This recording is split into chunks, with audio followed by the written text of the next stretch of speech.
Good morning, everyone, from the beautiful island of Siargao. A little cloudy this morning. Hopefully the sun will come out and it'll be another wonderful, beautiful day. So how is everybody doing out there? Juanisa. Hello, Juanisa. How are you doing, Juanisa? Steve. Hello, Steve. Walking Street has been over since COVID. Pointless going to Angeles City now. People still go, right? People still go. Bruce Cinder, how you doing, Bruce? How is everything in Florida? Still okay so far here in Central Florida, but the hurricane has not made landfall yet. Expect to be catching hell in an hour or two. Yeah, Bruce, stay safe. I watched that on the news, and that's a monster. That is a monster coming in there. Would they say 15 feet storm surges from the ocean? Like the one guy said, he goes, that's you're not going to survive. You're not going to live. But yeah, stay safe, Bruce, and everybody in Florida. That's crazy. That is a huge storm. Yeah. Bruce, you might, if you do get some damage, you might get $750. Just saying, right? You know what I'm talking about. So power and internet here on the space coast of Florida, all's quiet for now. Dave, same with you. You're in that path. Stay safe. Just be safe. John, my little world. John in my little world. Hello, John. Wanderlust Asia. Walking Street is terrible these days. It should be called Little Korea. Yeah, I'm going to get into my thoughts on the what I think the future is going to bring for the Walking Street area. I'll let some more people get in here before I start my rant. Seaweed Hero, yo, what's up, Seaweed Hero? Arturo, how you doing, Arturo? How are you doing this morning? Paul, hello, Paul. Hello from GL, Paul. Hey, Paul. GL, General Luna. Jason Pike, how are you doing this morning? Ricky Lass, good morning, sir. The Traveling Monkey, hello from Texas. Finally have good sidewalks on Walking Street, yeah. A lot of construction going on there. You gotta ask yourself. They're dumping a lot of money into that Walking Street, and they dumped, when I was there, they dug up the side of the road, all right? But you gotta ask yourself, why is the government, the local government, and who knows who's funding it, why are they dumping that kind of money into it? Light rain in Vancouver. Light rain in Vancouver Island, 5:05 p.m. Wednesday, sunny day before this evening rain. Ricky USA, how are you doing, Ricky USA? I hope everything is well with you. Here's a weird story, all right? I don't know if it's a weird story, but I have a good friend I grew up with in high school. We used to hang out together. We used to party together, when we were younger and drinking and having a good time. And then we kind of went our own ways for years.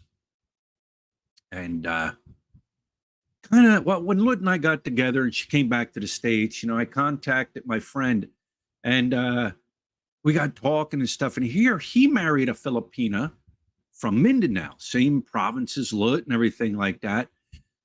And so we got together and, we were talking and stuff and hung out, went down to the Bethlehem Music Festival, just kind of, reacquaintance ourselves, and then, of course, we moved over here. We still stayed in contact and stuff. Well, then I didn't hear from him. I'd hear from him, then I wouldn't hear from him, back and forth. And he had a little child and stuff. And he sends me a message. He says, and I'm an OCD. What OCD? Sounds like one of them OCDs, LCDs, PCDs. You know what I mean? The diagnosis. I'm like, what do you mean? He goes, I'm an Occidental de Oro. I'm like, wow, all right, cool. You visiting? How long are you staying? He's like, no. He goes, we're moved. We've moved here. And I was surprised. Now, that's about 6 hours from where we're at. I hope to meet up with him and his wife again and see their child. But he was in Florida. And he goes, we moved like just in time. They missed the last one. Now they're missing this one. So, yeah. Mitch Bromwell, how are you doing, Mitch? Another one, stay safe. Currently hiding out Hurricane Milton. Yeah, just stay safe. You know, a lot of people evacuate. If I was like right there where landfall was happening, you know what I mean? Storm surges, 15 feet, and I was right there on the ocean, right on the, right there. I would leave. I would, because when you get back, it's gonna be gone. But here's the problem: like when you leave, say you fly up north somewhere. All right, now you want to come back into the area to assess your house and your damage. Are they going to let you in, or are they going to block everything off? And now you can't even go in to see it. So yeah. Married to a beautiful Filipina, or married to a beautiful woman. Good morning. How are you doing, Mark Doyle? Hello, Mark Doyle. How are you? Tornado so far for fun. Yeah, I seen that. Hello, Brian from Wisconsin. Chris Spurberg. Might be in Sugar Island in December to visit for 3 days. Cool. Hey, send me an email. PhillyinthePhilippines at gmail.com. We can meet up. I'll be your tour guide, right? I tried to collect the $750 to replace the food in the freezer in the refrigerator and clean up here in South Carolina, but unfortunately, I did not get it. Hope you're having a great morning. Yeah, is it a pick and choose type thing? Maybe you're not of poverty level. All right. If you're of poverty level, we're going to give it to you. $750 won't even replace a good TV. You know what I mean? Don't worry, Floridians. Kamala is coming to rescue. Trust me. Yeah. Good morning from Central Luzon. Matthew Allen, good morning, sir. How are you? I hope you are doing well. Duke, how are you? Good morning, brother. South Philly. The Phillies are getting beat. Is the game started? Is that today? If it's today, it's what? Go win or go home. Win or go home. There is no other way. Win or go home. Good morning. Nice to see you back, Sir Philly. Working at Clark right now and watching you. All right, cool, Clark. Mitch Bromwell, the big spender. Thank you, sir, for the super sticker. BT and Betty, how are you doing, BT and Betty? Korean Stink Day. On Walking Street telling people no filming. Filming is legal, as I never use anything Korean owned. Anything anything Korean owned in Angeles. Yeah, they do things. We're gonna get into that too. Yeah. Jason Pike, thank you, sir, for the kind contribution. I do greatly appreciate it. Every little bit helps. Thank you so much. Hi, Brian. I've been watching channel for 5 years. Really enjoy your video and adventures. Hope this helps with your drone. Speaking of drone, it's on it. Fingers crossed. It's supposed to arrive today. Fingers crossed. We'll see. I'm very nervous about this. Let me tell you why. I've already had, now this is coming from Amazon, all right? If it doesn't arrive, Amazon's very good. They will refund my money. They will send me another one.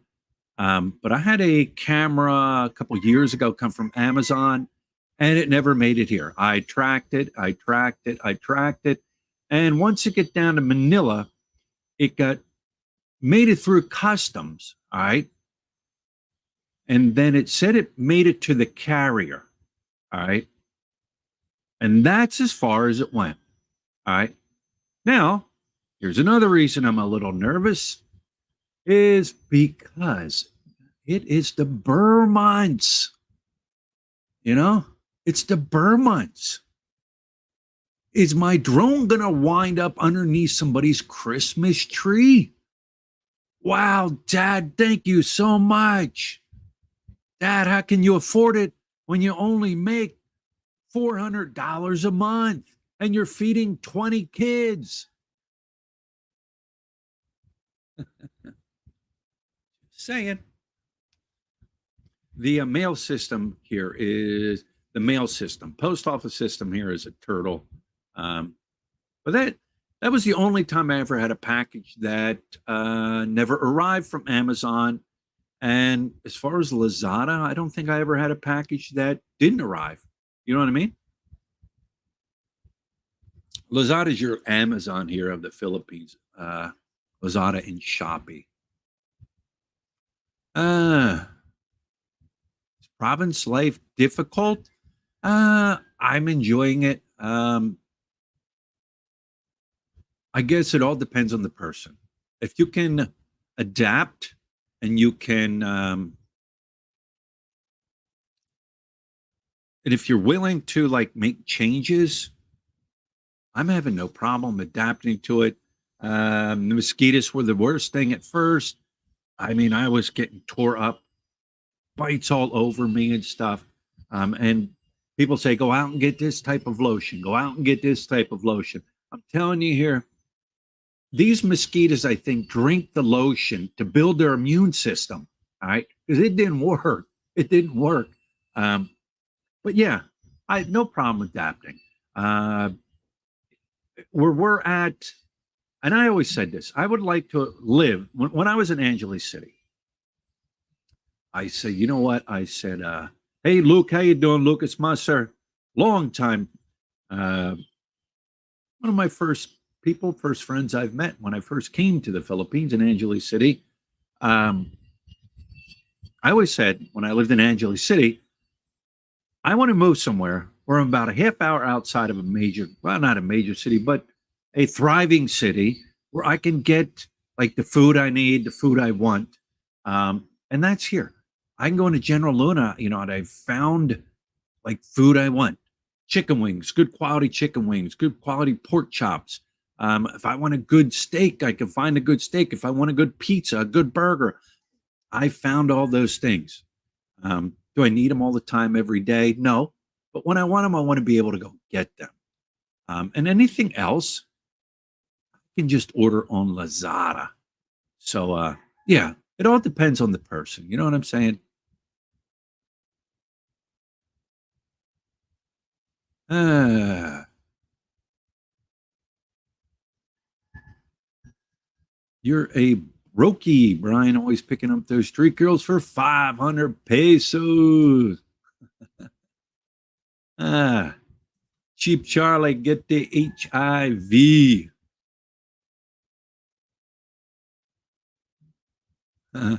Wanderlust Asia. I was flying my drone in Antayan Island, Cebu last week and almost lost it too.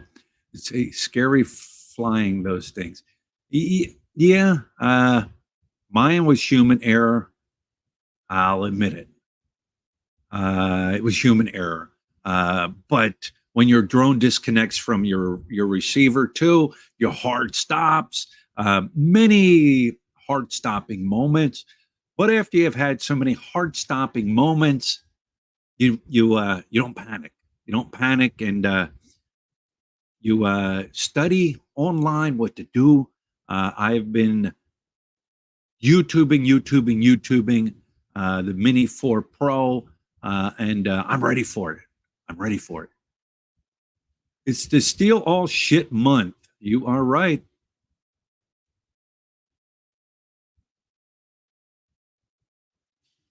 I haven't heard any promise getting Amazon in CDO, but haven't ordered electronics yet. They steal your mails. They're in the Philippines.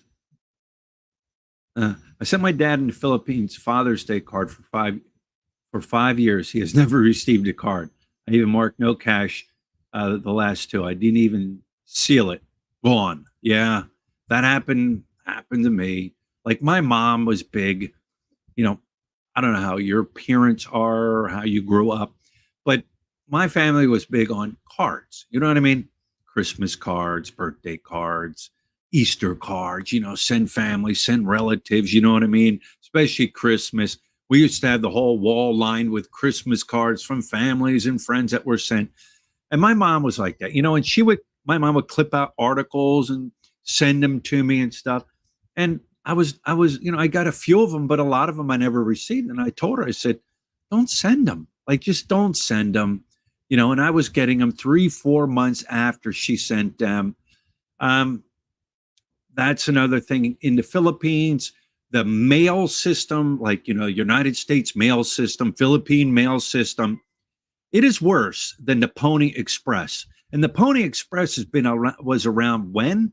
Like they're so far behind on things. You know what I mean?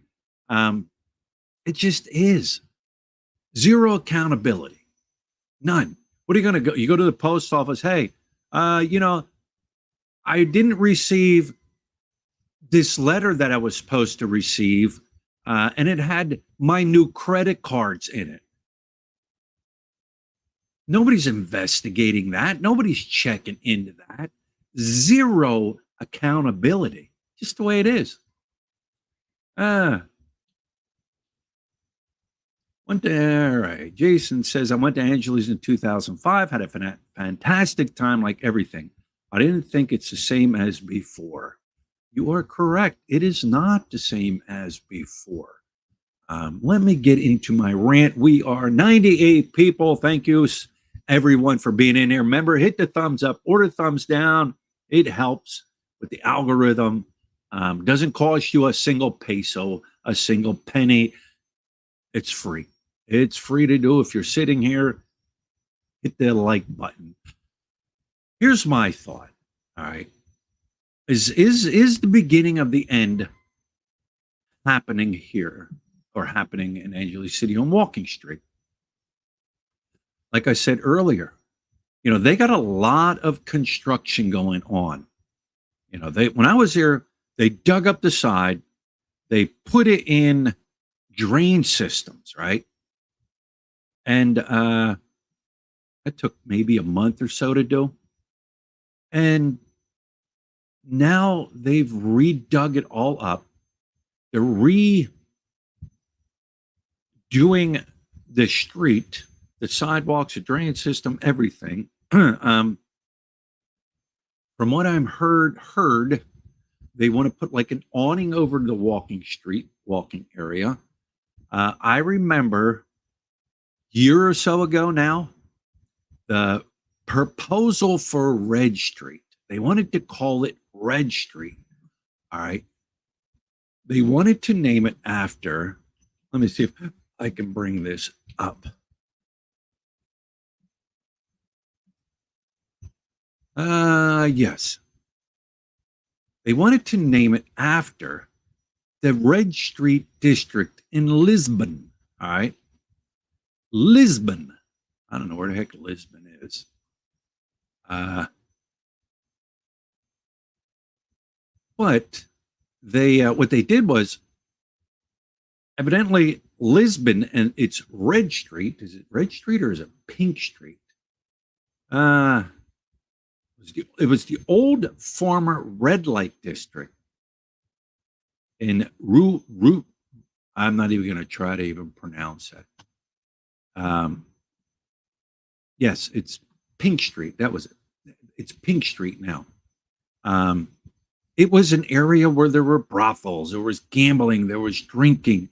Sailors, there was a dock there. The sailors would come in, they would hang out, they would participate in all the fun activities of that entertainment district in Lisbon. All right. In 2011, they transformed everything into what now is called the Pink Street. All right. And I can remember in the article and the news lines I was reading, in Spain, you think, okay, Portuguese, that the proposal in Angeles City was to turn it into like a pink street, but call it Red Street. All right. That was the proposal. They wanted to have Lisbon is the capital of Portugal. Thank you. They wanted to have street entertainments for family friend, for like family fun, like New York entertainers, people, playing guitars, maybe people doing skits and acting. That was the proposal for Walking Street. Okay. And I thought, all right, see what happens, and they allowed it X amount of money to to re-renovate everything. But I never seen any action. I never seen nothing. Now this was over a year ago. I can easily say over a year ago. No action, no nothing, right? And now all of a sudden all this action's going on. Right? I think the proposal also was to put like street lamps going down. They wanted to make it, outside dining area with decks and everything like that. At a government, not the local government, businesses. Now they have all this construction going on. Do you think they're dumping, whoever's dumping all that money into that area when it comes to rebuilding the street and everything like that? Do you think that's for? So all the monger boys and all the guys coming there, are walk down Walking Street when it's raining and they don't get wet. And it's for the girls. So when they're standing outside, they don't get wet. Do you think that they're doing that for them? No, I personally think there's a long term plan going on. All right. Maximus, good morning. I think there's a long term plan going on. I think it's going to take time and gradually do this. Let me tell you why. I'll bring this up here. I seen this article pop up, and they've been calling Luzon area and Angeles City area the colony capital of the Philippines. All right. They want to make that area the colony capital of the Philippines. Right now, that Walking Street area has and still is an eyesore and a thorn in the Philippines.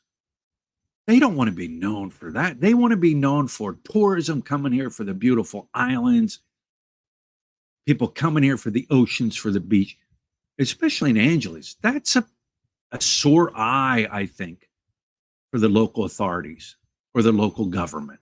I could be wrong. You know what I'm saying? But they want to push the culinary aspect of it. All right. And even with the people now down here, it's a little bit different. You say, Angeles City, a lot of the local Filipinos never even heard of it. You tell them Luzon, okay, they heard of Luzon. But on Luzon and other areas, you mentioned, oh yeah, I live in Angeles City. Filipinos, oh yeah, that's the red light district. That's where guys go and go to the bars and pick up the girls, and you know what I'm saying. But I think that prevents people from. I think if they have a culinary going up there and that's gone, I think it'll draw more people. Let me bring something up here. Oh, not invite. I don't want to invite anybody. Present, screen share. I seen this here in the news feed. Angeles City, Pampanga is Asia's best emerging culinary destination. Let me put this bigger. There you go. Um, and this is in 2004. This was October 8th.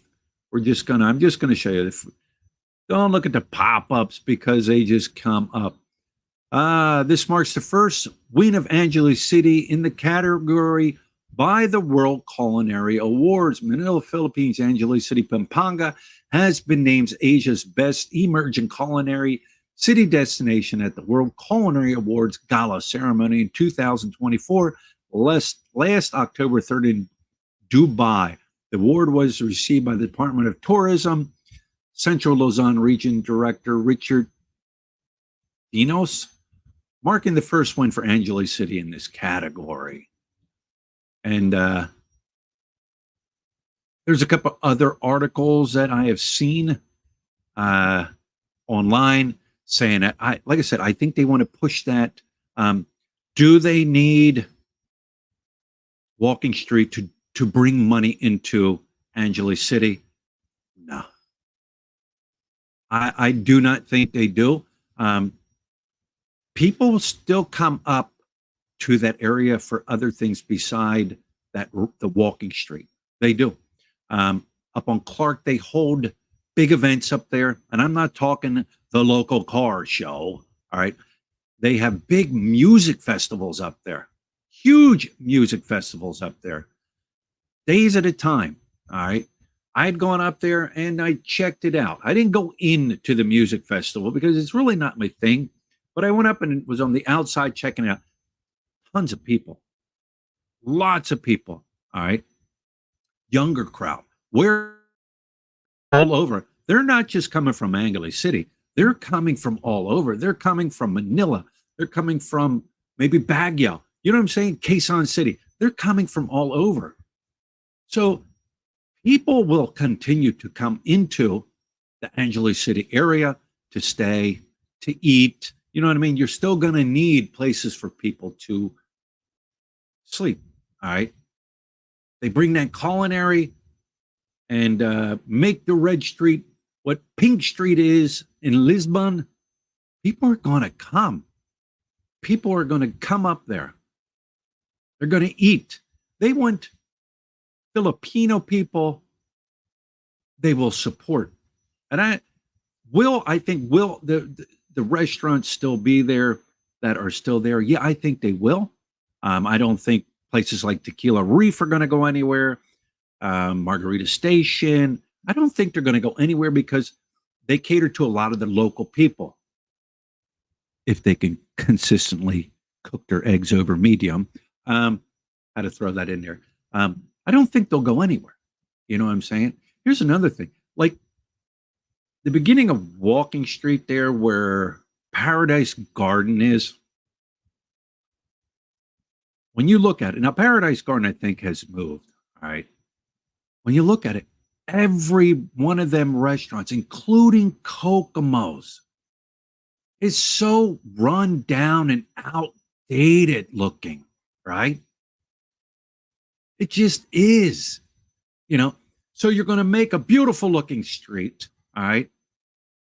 But then you look at the restaurants and they look like shit from the outside, all right? Where that Paradise Garden is, you know what I think would be cool right there? If you ever been down on P. Burgo Street, I think it's called the Filling Station. That is a cool looking building. Inside and outside, the food is decent.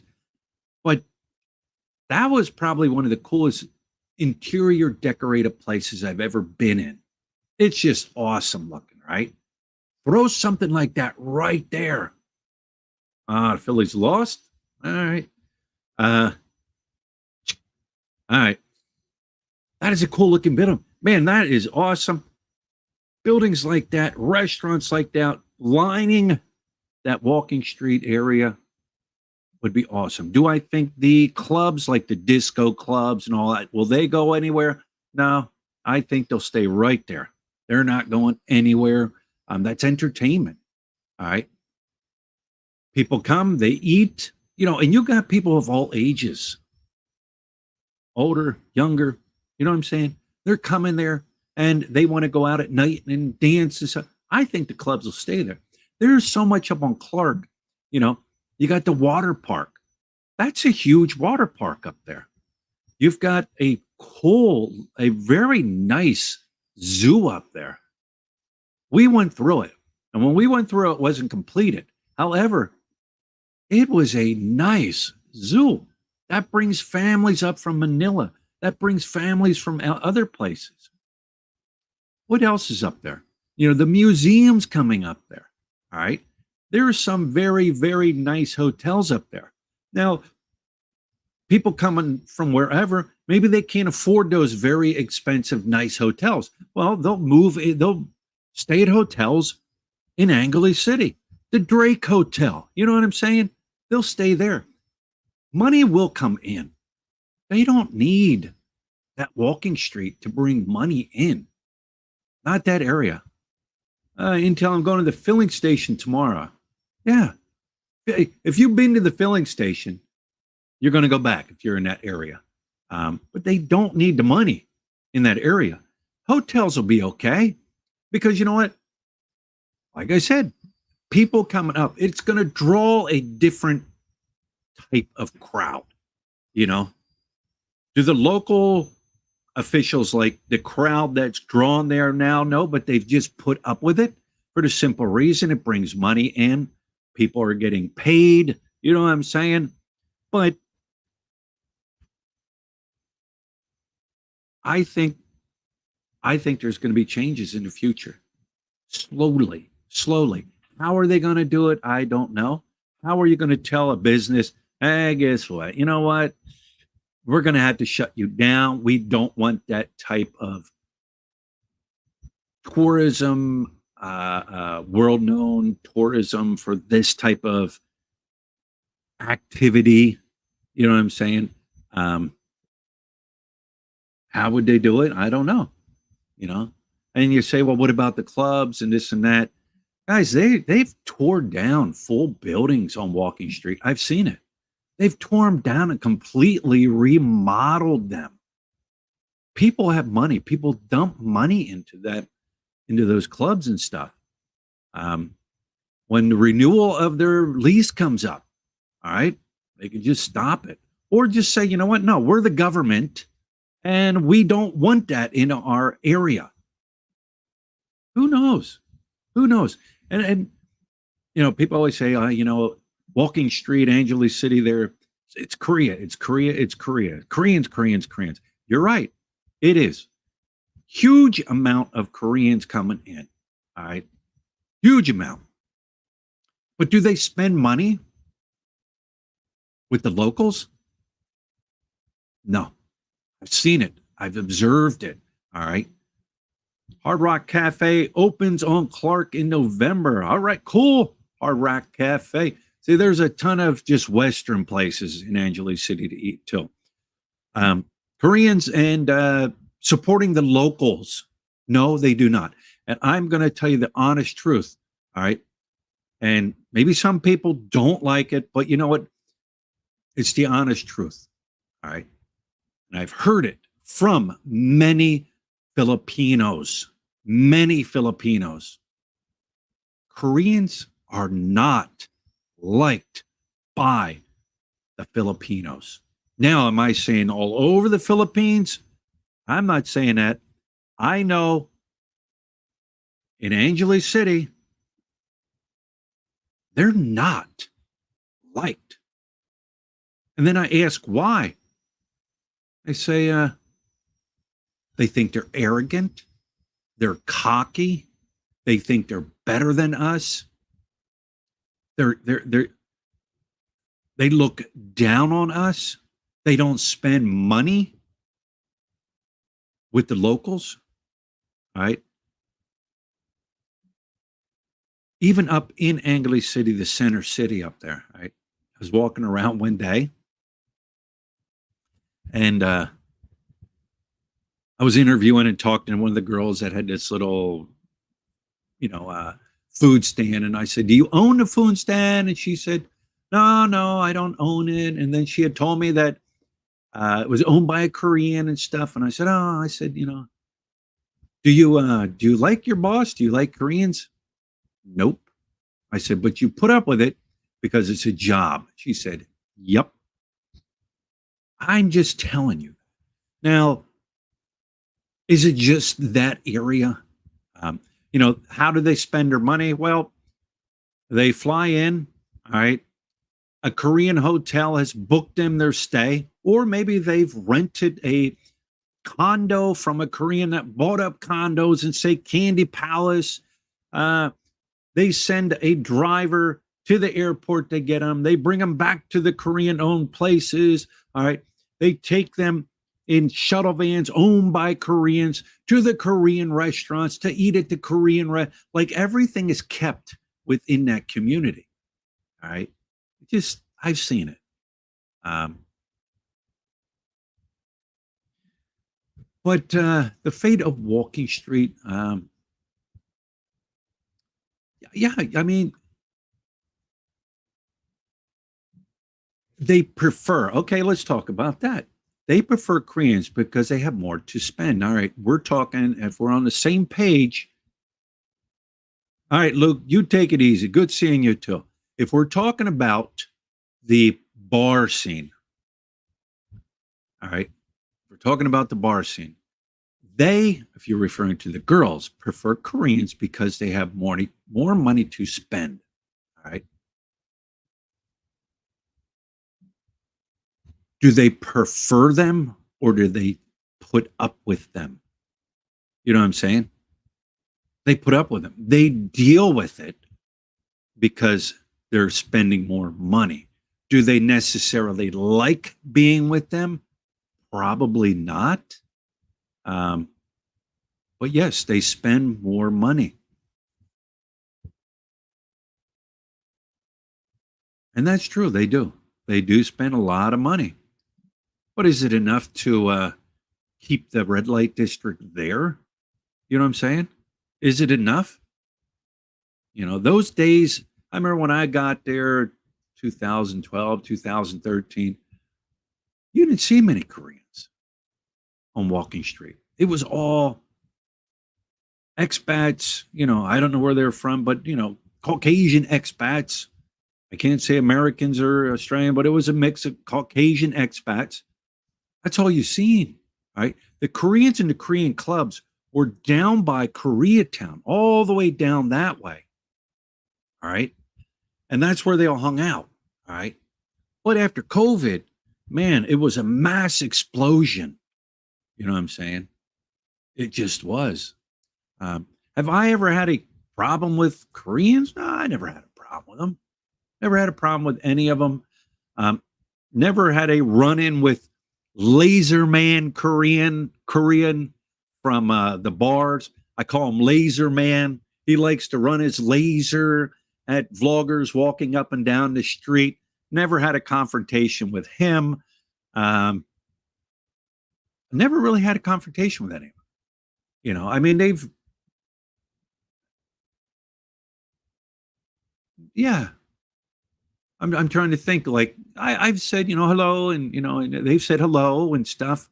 Um, I'm not bowing to any of them, and that's something I think is disgusting. All right, don't lower yourself to this. Um, Koreans walk into a club and the girls all bow. That's not your custom. That is the Korean custom. Don't lower yourself to bow to them. That's just me. I've seen it in clubs. I've even seen it in restaurants. I remember the one restaurant, a new manager came in and said, listen, when Koreans come in, you will bow to them. The girls were like, I don't want to bow to them. You know what I'm saying? Just is. But I've never had an issue with them. You know what I'm saying? Um, then again, I don't do business with them. You know, uh, where will a red light district or like an Angeles City go? Send it down to Subic Bay. Send it down to Subic Bay. Let Subic Bay handle it. You know what I'm saying? People will go down there. Guys will go down there. Do the local government, do they want it? I don't know. Let's send it down there. Build new hotels down there. Bring tourism down there. And what's nice is when you're down there, you can go on to Barrio Barredo and the Beloy Beach and swim in the beautiful ocean, and everything's right there. Take your honey on a little uh, day trip, do some island hopping. You know what I mean? Send it down there. Send it down to that's just like down there in Sabang, Puerto Galera. They have their own little district there. All right. And I've seen it down there too. All right. You get a lot of Koreans that'll come down there and they will dive, they will scuba dive. And then at night, go to the little entertainment district there. All right. We've gone into one of those clubs. Well, we've gone into a couple of clubs, probably all the clubs, because there's not a ton of them. And we sat there. And when the Koreans come in, they all sit down. They come in packs. I call them, packs of chickens, right? They all come in packs. They sit down, all right? The mama san gets all the girls. They all get up and they walk down and walk in front. They basically parade themselves in front of the Koreans. And the Koreans are like, okay, that one. Oh, they'll do this. They'll do this to a girl. If I was a girl, I don't know if I could handle that. It'd make me want to slap the shit out of them, right? You ain't no better than me. But that's what they do, Send it down there, But that's just my thought. I think it's what's my time frame? I don't know. I would say under 5 years, within 5 years. That would be my guess. Maybe I'm wrong. Maybe I'm right. I don't know. But we'll see, right? We'll see if it's around. And if it's changed, if it changed, good. And if you don't like it, go to Thailand. Go to Thailand. Do the Koreans go to Thailand? I don't know. I couldn't tell you. But go to Thailand. A lot more clubs, a lot more. Now, I've never been there, just going off of what I've seen and what people say. A lot better, risque shows, and, oh, well, they can't speak English. All right, come on. This is a universal sign. It doesn't matter where you come from. What do you want to do? This is universal. Money spends everywhere. What do you want to do? She don't speak English. What do you want to do? I love you. Oh, thank you, baby. I love you so much. Yeah. No, you go on there to the universal sign. All right. Yeah, and that's my rant. That's all I have to say. What are your thoughts? I mean, let me put out an invite. All right. If you want to join, feel free to join. Yeah, what do you got to say? I love Lichon. I love you long time. That's all you got to say, right? I love you long time. I don't speak English here. That's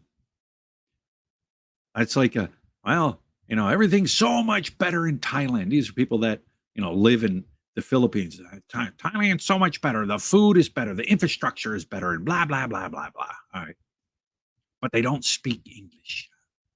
So that's the only thing that keeps you from going to a place that you completely enjoy. You know what I'm saying? They don't speak English. All right. All right. You know what that sign is, Bruce? It's a universal sign. Keep the Koreans away from Subic, please. They're coming that way.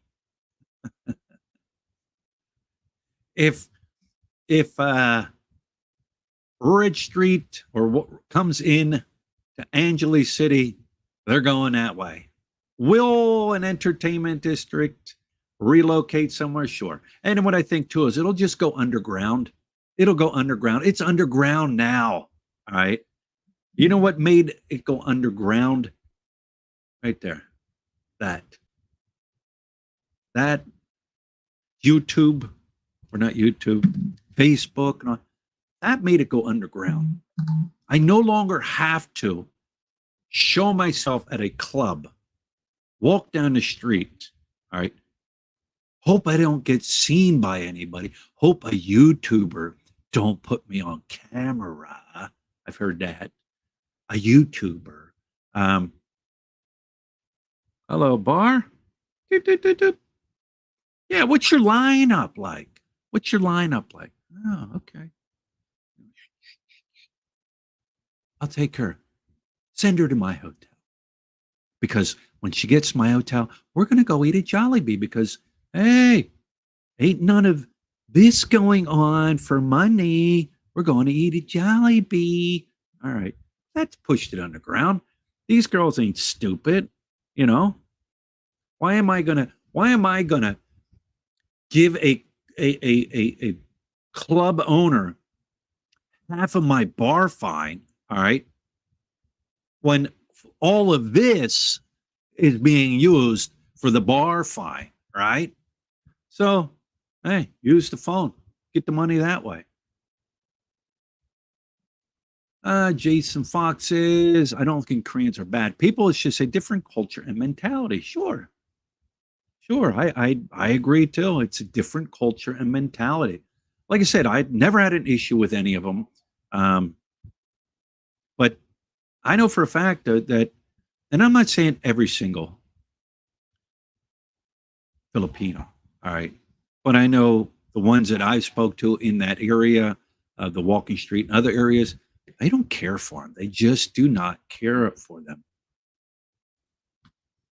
Koreans slowly destroying fields. Yeah. For me, it's that for 1 minute.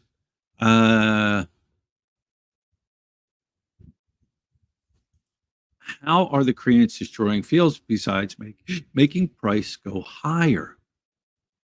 I, if you're asking me, I don't know.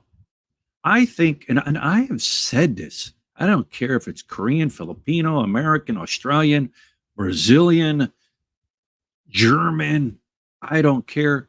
Um, I think, and I've said this before, the price of land in the Angeles City area is overpriced. I feel it's way overpriced. That's just me. When you can go elsewhere and get property less in a cleaner, healthier environment by the ocean, I'm there all day long. I think it's overpriced. I think rentals are becoming overpriced. That's just me. Um, people say, well, that's because of Clark and, Clark's driving the price up. And okay, so look at Manila. You've got like BGC area and everything like that. That's its area by itself. When it bumps up to the slums there or a lower area, all right, does that make the price of a lower area go up just because it's next to a high end area? You know what I'm saying? Yes, there's a lot in Angeles City, like Hard Rock Cafes coming in. There's a lot of places to eat. There's malls. There's a lot there. Was it enough to drive up the price of land and everything? When you go to the malls there, all right, it's not foreigners are outnumbering the Filipinos. No. So you can't say, oh, the foreigners are driving it up. They're not outnumbering them. In Korea, the only reason you see so many on a walking street, but they have their own Korea town. All right. They're not, the locals, and here's another thing, and I hear this, and I'm like, it just, I'm like, come on, don't be talking stupid. All right. You hear people, oh, the Filipinos they're poor, and yes, you have your poor class of Filipinos. There is, but you also have a middle class here too. All right. And then, of course, you have your wealthier Filipinos. They are not all poor, you know. Uh, if you want to see how rich Filipinos are, go to SNR before Christmas. SNR is a like a CM's club. You know, you pay to yearly to be a part of the club. It's groceries, it's food, it's all kinds of stuff, right?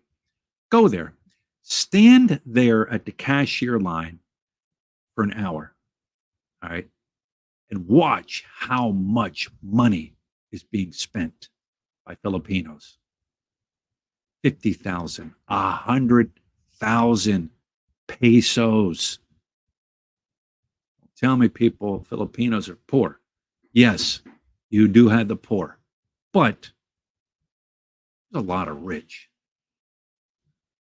I will put it out there again if anybody wants to join. If not, we'll end the show. 152 people in the house. Thank you, everybody, for showing up and listen to me talk. You know, we're here for a couple more days. In other words, here at the at our tribal village here, right? And I think what I'm going to do is do lives maybe every other day. All right, for the simple reason, you know, we're here. Yeah, I'm going to video around and stuff like that. But like I said, a week here, and then back to General Luna for a week, hanging out there, exploring. Then a week back here. You know, then a week. I enjoy going back and forth. I like. It doesn't drive me crazy, all right, because I know because it's like I know I can bolt. You know what I mean? I can go to General Luna anytime. But like I was saying in the video, it's quiet here. There's me, Lut's mom, and Lut's brother in the house right now. It's quiet. It's just quiet. The kids are in school. Even the group outside, Lut's uncles and I think they're sleeping because they were out all night. Not all night, but at night spearfishing. And the thing they're doing now is they're collecting sea cucumbers. All right. And they're bringing them back, drying them out, and then selling them. I guess you can eat it. It's in demand. And so that's what they've been doing. You know, they go out at night, and then of course during the day they're sleeping. But I don't mind it. It's quiet. I can think. You know, the weekends are different because kids are here. They're playing their kids. You know what I mean? And like I said in my video before, they come home from school, and you know it gets a little busy, and they're playing basketball outside and doing stuff and laughing and but I don't mind it. You know, we talk, we sit down, we have a meal or dinner, and we talk, ask them how their day is. You know, your typical family type stuff. And then by 9 o'clock, it's quiet again. So yeah, I'm enjoying it. But I'm stressed out though because I don't know if this drone's coming today. I actually went down to LBC down in Dapa. I've got to know the guys down there because I order stuff, and they'll send me a message. Hey, your stuff is here. You know what I mean? And I go down and I hook them up, you know, and I hook them up, give them a little bit of money, you know, because they don't have to do that. So I went down there because I didn't know if they partner with Amazon and stuff.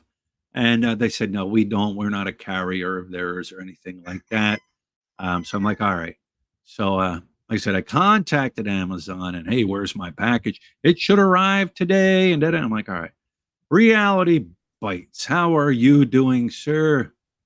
Hey, I'm doing good. Hey, I've been listening to your show in regards to food, something very interesting that many people may know or don't know.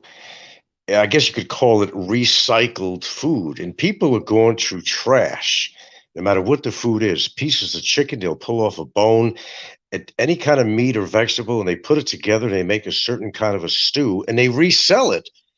And it's not exactly very healthy because you don't know what the hell was in there. But there's a lot of aspects of the Philippines that people just don't understand and what people are doing to survive. It goes well beyond what you just see on the surface, on the facade. I don't know what you call this. They have a name for it in Filipino. but it's recycled food that people throw away. They make like some kind of a goulash out of this shit, and they actually sell it on their stands, so you don't know what you're eating sometimes. Yeah, Reality Bites. Your voice sounds very familiar. It should. Yeah, you know what? I haven't experienced that as far as seeing that. I have seen street people digging through food, and it turns my stomach. I was sitting there and I seen one digging through a trash, and he was grabbing like just noodles. You know what I mean? And it turned. I went over and I went to a calendaria right there, and I bought the dude food. Like that's sick. But as far as people going through trash and picking through it and making a goulash, it wouldn't surprise me. You know, it Well, would actually, not surprise me. I was watching a YouTube kind of a documentary thing on here, and I wish I had the name of it and I could share it.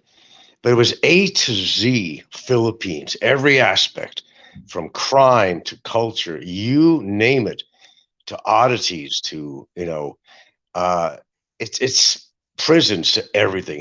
It talked all of it. There are things I never knew, and this one here really hit me hard when. See, I don't go to the calendarias to eat. A lot of people like to go there. Filipinos have a cast iron stomach. I don't. I certainly don't. I don't take a chance because I don't know how that's been handled. You don't know. Nobody knows, if they didn't wipe their hands after they went to the CR. I mean, just so many things, dogs and cats hanging around there. Can't be healthy. I do my best. I'd rather cook at home. I do go out for dinner in decent places, but even that is not a guarantee. But yes, I don't know what the Filipino name is for this, but it's very common in this country to eat recycled, thrown away food and just heat it up and make like a big old goulash of it. Not only eat it for themselves and their family, but some of them will sell it on their stand, so you never know what you're getting.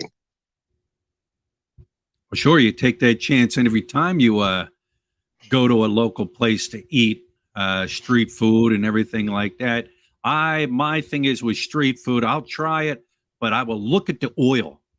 You got to pay attention to that oil because if that oil is brown and dark and there's shit floating around it, man, don't eat that. You know that oil is old. No, yeah, Um, man. That's the other thing too. You see, they want to make the best profit that they can.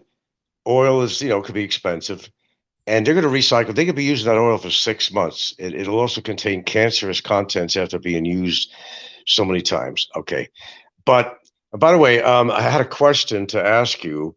Now, you were used to Angeles City, to Walking Street, and all that stuff. Now you're out in the boons. Uh, what is it you miss about Angeles City as far as boredom and all that? And I have to ask you, I don't think you make I think you make really decent money from your show and pension, whatever. Why are you? And it's an honest question. I'm not jumping on you at all. Please, I'm not. Why are you basically living more? I don't know. How should I say? A lesser house or lifestyle or whatever when you could certainly afford a little more decent place. So, what is the trade-off that you make from living in Angeles and being busy with the hustle and bustle? Always gave you something to photograph in the streets, and now you're in the boons now. So you've been through some changes. So how do you equate to this? oh yeah, you know what? No offense taken in your question. What do I miss about Angeles City? Of course, our daughter's up there, Hannah Grace. Uh, I mean, like, I was thinking about this the other day. It's like, what do I miss? Uh, Good question. To be honest, maybe I started changing how I was thinking living there to where things were just, I was just disgusted with it, fed up with it, the traffic, the noise, the pollution, the smell, the unhealthy air. So now that's been, it turned me, you know what I'm saying? Yeah, Instead I of do. looking at the positive aspects of it, I was starting to look at the negative aspects of it, especially when Lut got robbed. That Yeah. pushed me to the point where it's like, you know what? Screw this. You know, I'm hearing, I would sit up there and have breakfast and I would talk to people, and it seemed like every other day during the Burr months, people were getting robbed. People were getting, phones were getting snatched. The crime was getting bad. Like I was looking at the negative aspects of it. All right. Yeah. Yeah. When it comes to a modern city, or when it comes to a city, it has everything you could want as a Westerner: malls, foods. I mean, a Hard Yeah. Rock Cafe. You know what I'm saying? Yeah, I do And know what why? you're saying because I don't mind visiting Cebu City because I can get supplies I want. I do live on an island, and we don't have a lot. In fact, I'm so excited that my dentist is finally getting an X-ray. I got a horrible tooth abscess lately. I've been suffering, and I'd have to go all the way to Cebu to have it done. But finally, she's getting an X-ray. So you're going to live with less if you live on a province or provincial island. The city I could not live in because I think my lungs are challenged enough because I do smoke. I don't drink. I'm fairly healthy other than having some stones recently. And I just got this horrible, horrible abscess. My face is puffed up on one side. No hospital near here. There is, but it's like it's not a hospital. It's more of a triage. Don't even have a damn defibrillator. So I know if I had a heart attack, I'd be dead. But that's the trade-off you make. But living in the city, I think you made a good choice. I think you have to acclimate to it um, because the pollution is really bad. Even if you don't smoke, you're smoking whether you like it or not in one sense or another. But I can go through a whole list of crime. We have crime here. Don't get me wrong. My neighbor, somebody keeps on trying to go through his back window and succeedingly right here. So we've been keeping an eye out. Of course, I got CCTV and all that stuff, but we have to take precautions even here. But I'd rather live on this so-called dusty island that they call it than live in a big city. I could not live in Cebu City. I don't mind going there. I love the malls. It's like a vacation to me. And I can get all the things I want and bring it back home, and I could get medical procedures done if I need it. I made the best choice as far as I'm concerned. And I don't regret buying a house. I want to just throw this in there really quick. I've been attacked. I've been together almost 9 years with my mate. And I bought a house 6 years into the relationship. I didn't buy it right away. No, 6 years, but I don't regret having it at all. Because if you love your woman, you want to set her up. And I'm beginning to really see that I made the right choice and decisions on the mate that I have because she is there for me. And that's important. What is it worth? You can't take shit to your grave. I didn't make a mistake buying the house. I'd rather not rent. And it's just to throw a last note in. I saw Paul's show, Paul in the Philippines. You might want to, I don't usually throw him a plug, but he had a good guest and he really gave good information on what's happening in America now. And the price is $30 for a hamburger. You can't afford to live in America. I made the best decision in my life, even though my daughter snared at me. What are you desperate? You got to go for a Filipino in another country. You can't find somebody here. I said, no, I can't. It's nothing that I want. It was the best decision. The timing was perfect. And everything, the moon and the star aligned, a great time, seller's market. Here I am. I got a nice sized house. I'm very happy, despite what trolls say. Very happy. I am healthy, other than some minor things. It's all good. So if you're happy being where you are, fantastic, man, because then you made the right decision. You got to follow what's good for you and Lutz. And I think that's the important thing. You're going to be a little more relaxed where you're living right now. I'm sure about it. Oh yeah, yeah. Getting to your second question, uh, why here? Families here, and you always hear the old, "Well, don't need live near your your wife's family. They're going to suck the Yeah. money out of you and all that." No, no, no. We give. Lutz's mom, because it's her mom, we give her like money monthly for different things. Her sister gives her money. Her brother gives her money. You know what I mean? We allot money for Bing Bing and her travels back and forth to school and just different things. Lutz's older brother's here. He's doing odd jobs here and there, bringing in a little money, and he's feeding his own family. And that's all I ask: feed your own family, because Hmm. that adds up, and that can add up real quick. That's all Yeah, you have to do. I don't send money to my girlfriend's family, but I voluntarily help them when I can. We have a safe relationship, I call it, as far as a family. We all get along. We are indeed families. It's definitely come to that. But, if one of the kids got sick, we would help take care of it, put them through college, all that stuff that we're doing. That's family because they are my family. It may not be my blood, and I have to disagree with somebody who said that that's not your family. They're not your blood. Well, my dogs are my family. They're not my blood. So you got to look at this differently. But there's no problem with helping out a family. Now, I personally would not have, I have two of the children living here, and I don't regret it at all. They're really good kids. Now, let me ask you one question. I guess I'm really behind the times. You said you have one child. I just remember you having a little kid, and now you have a kid that's how old and still living over in Angeles or somewhere. Do you have a biological kid with your girlfriend? How many children do you have? I guess I'm behind on this. Oh, Hannah Grace is my stepdaughter, Okay. and she's 16, and she's over in Angeles in school and everything like that. But I also Okay. have two. I have two older children from my first marriage. But yeah, And they're living in the Philippines? my other kids, no, Yeah. no, Oh, they're oh, back. okay. They're back in the States, Oh, okay. married, That's have that's where kids, I'm and all that. Yeah, yeah. that's where I'm But I understand your part where Lutz got robbed that time. It's very scary. The first place we rented out here, we had some kids. They went through the level doors. They unscrewed it. Then they decided that wasn't the best part of the house to get in. They went through the back. And while we're watching TV, this is why we're watching TV, by the way. Loud. I'm kind of half deaf. I mean, literally half deaf. And while we're watching TV, these kids were in the house stealing what was in my wallet, and I was stupid enough to leave my shorts out there with my wallet, taking food and everything else, and I'm like in the other room. And we got robbed twice. One place we only stayed for 2 weeks. It was an inside job. Some of the workers had the keys. They went in again. My shorts, always the shorts, had my wallet in, and I got ripped off for a bunch of money.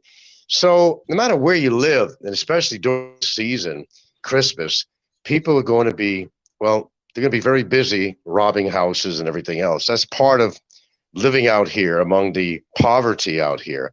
And you just got to be careful. And I'm pretty vulnerable. I'm not a young man anymore. That's for damn sure. And, you know, if you had to, give them your wallet. You know, Yeah, don't fight yeah, somebody with a knife. Just give it instead of right. like trying to be a superhero. Like, oh, yeah, I used to take martial arts when I was a kid. No, I don't think that. Yeah, when you were a I'm not. kid, uh, Yeah. you used to When I was take a kid, martial arts. And you're like 60 years old. You haven't practiced martial arts for 20 years. So yeah, come on. You're going up against a kid that doesn't care about anything, doesn't care if he sticks you, doesn't care if he shoots you. All right, because he's running down the road. Is there going to be a police investigation? Are they going to find him? yeah, No, the kid will probably bolt down to his province and never be seen again. Your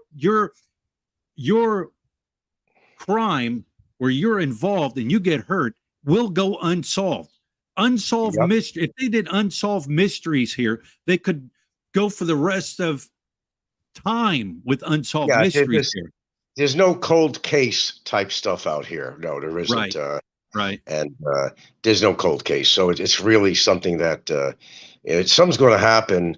It's going to happen, and just figure it's not going to be resolved, and you just lost your money or whatever it is. You got hurt for somebody. No, the Philippines. I do a lot of shows in the past. The safety out here. It's not the safest country to live in at all. You just got to keep your nose clean as best as you can, and basically just try to live your life. Sometimes people make it a little hard for you, and they do certain things that eventually get them in trouble. and they don't learn their lesson. But I guess it's a lesson learned when you're a foreigner living out here, and you don't want to be sticking out like a 1,000-watt light bulb out here. You go about your business with your family, go to the store, trips, whatever you do, and try to enjoy your life or whatever you think retirement enjoyment is. It could be watching a good movie, it could be whatever it might be. You got to keep out of trouble out here. When people are trying to get you into trouble, you avoid these people. I've been through a lot. I think you know who I am, and you have not a clue in the past 9 years almost what I've gone through. And that's just on YouTube. Well, it's all on YouTube, actually. My personal life is pretty good. Lots of people out here we know and have friends and so forth, and family and all that. So it's been very good for us so far. So, I'm not exactly getting any younger, but I'm doing my best to keep as healthy as I can and trying to live my life. But sometimes little adversities come by and you got to take care of them. You don't want to do it.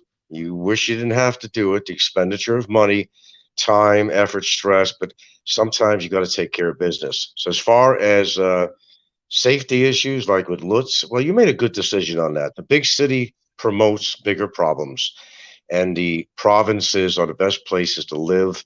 I think they're the best women ever, and I think it's a better lifestyle. Be closer to nature, and just get out of that smoggy, filthy city. That's my idea.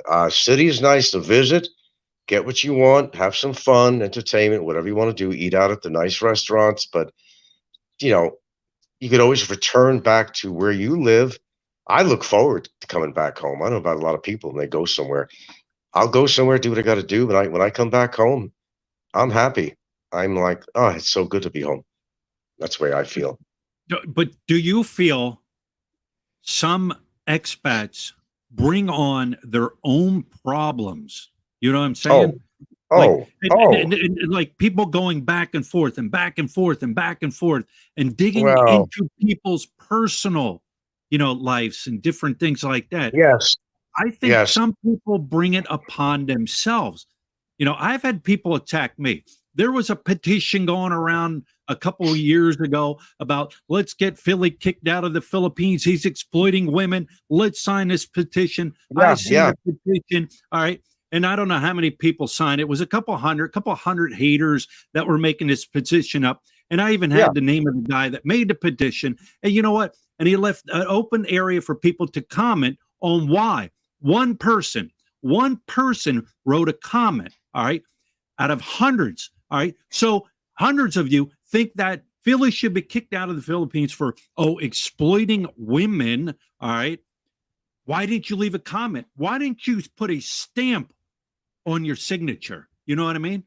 Yeah, I do. Why? Leave that. Well, what happened? Like my thing is, Well, I'm going through I that don't right now. mind. I'm going through I that don't. right I now. don't. I don't. I don't mind. All right.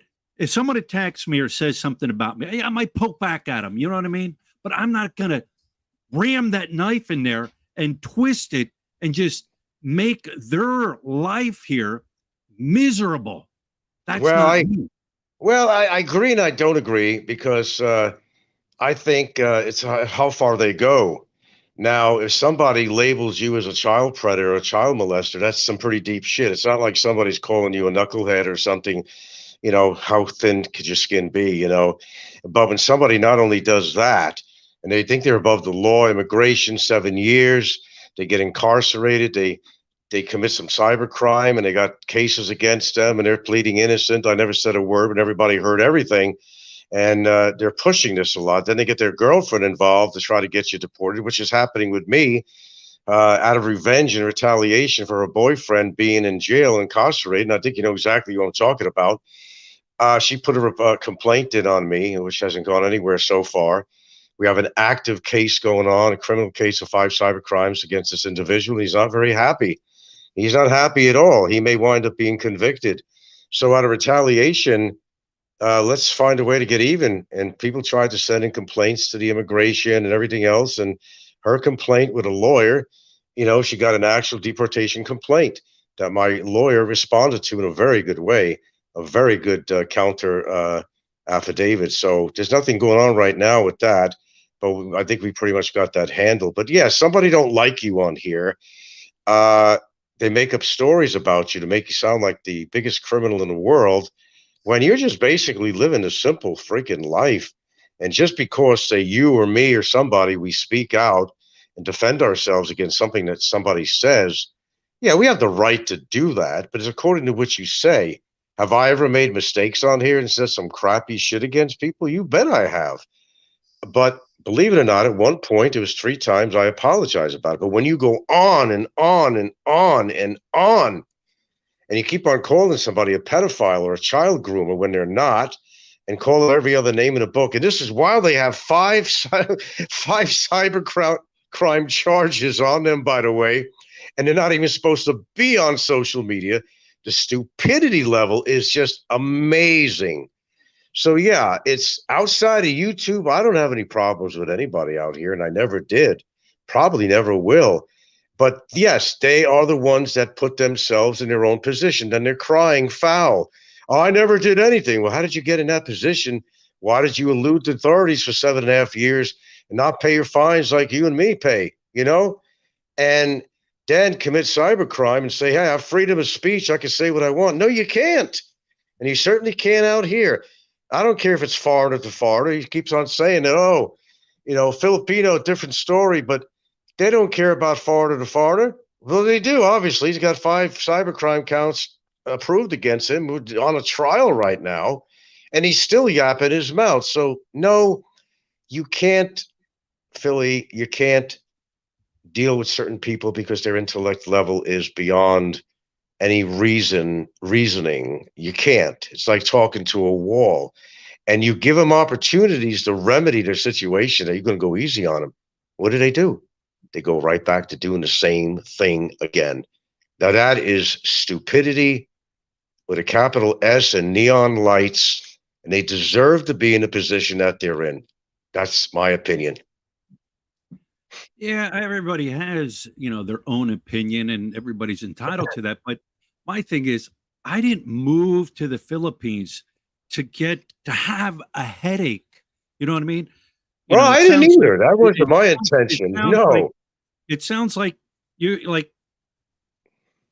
got all this going on. Like I would not want to be in your position. I I don't want to would be in my want to be, position.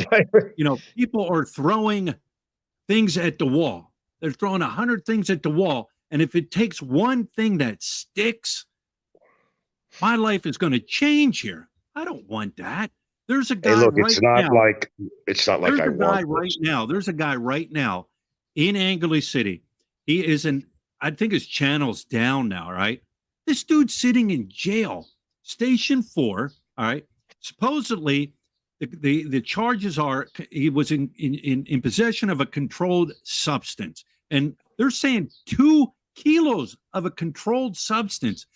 You're pushing it to where it's not considered you're being a user. You've now moved almost into that position of being a dealer. All right. Yep. Whether or not it was for his personal consumption or not, because I think the guy had health issues or has health issues, and medical the medical use of what he got busted with helps him. But his life has changed. I'm not here to like Well, be yeah. sitting and watching my back and have to always being on the internet and filing charges and spending money on just stupid stuff. You know what I'm saying? Well, you know what? I agree with you to some point, and this is what I'm going through. And I wish it was different, but sometimes you got to lay the law down yourself. If somebody's destroying your reputation, it goes well beyond YouTube, well beyond your peers, anyone. You don't call anybody a certain name when they're not and ruin their reputation. You don't talk about their girlfriend and family. You don't try to contact their kids. People get very vicious and they feel like they're above the law. And I can get, why, you think I really want to spend all this legal money? I spent quite a bit, quite a bit. But it's the principle. I'm not trying to get money back. This is not a civil lawsuit. It's not about money. It's about principle, that how much can you get away with when the individual has also done a lot of wrong things to a lot of other people too, that goes well beyond the spectrum of what you hear on here or what you know. But when they're stupid enough to keep on attacking you, well, yeah, you could turn your head, but it gets to a point where you say, you know what? Enough of this shit. Enough of this shit. I don't care about the money. It ain't gonna run out anytime soon on my legal expenses. It's not. It's just not. But besides financially, sometimes you got to lay the law down. Okay. Sometimes, look, you were a prison guard. You heard all the stories from the prisoners. I never committed this crime. I was framed. I'm sure you heard all these damn stories. A lot of them are full of shit. No, they never admit to what they did. I never say that. You could play somebody's video on here showing them committing the crime, and they will turn around and say, "Oh, that's AI. It wasn't me." And it's just, yeah, I agree with you that, you don't move out here to get involved with that kind of shit because it is stressful to a point. I absolutely agree with you on that. But sometimes you have to make a decision to do something and put a stop to it. Because by doing that, you're not only helping yourself with that person, what they've done, but you're helping other people that didn't want to try to get involved in it. Let somebody else do the dirty work, get their hands dirty. That's the way it is on YouTube. Let somebody else handle it. The guy has hurt a lot of people, okay? And you can't facilitate people like that with donations. You can't remedy somebody that's not going to change. Do they have the ability to change? I don't think so. But yeah, to each his own. But I think I handle things appropriately for what I felt I needed to do.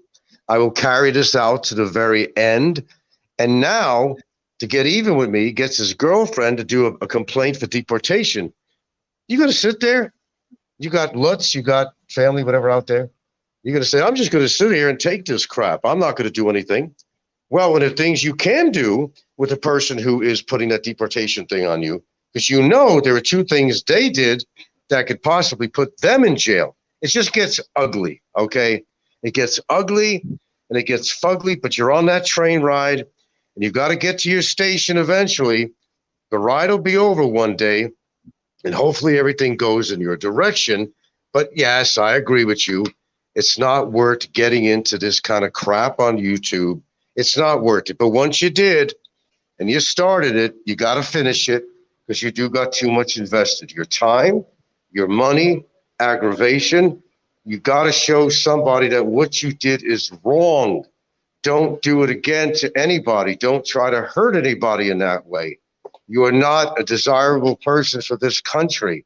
And then to turn it around on me and try to get me put out here as an undesirable, it's ridiculous. I give to the community.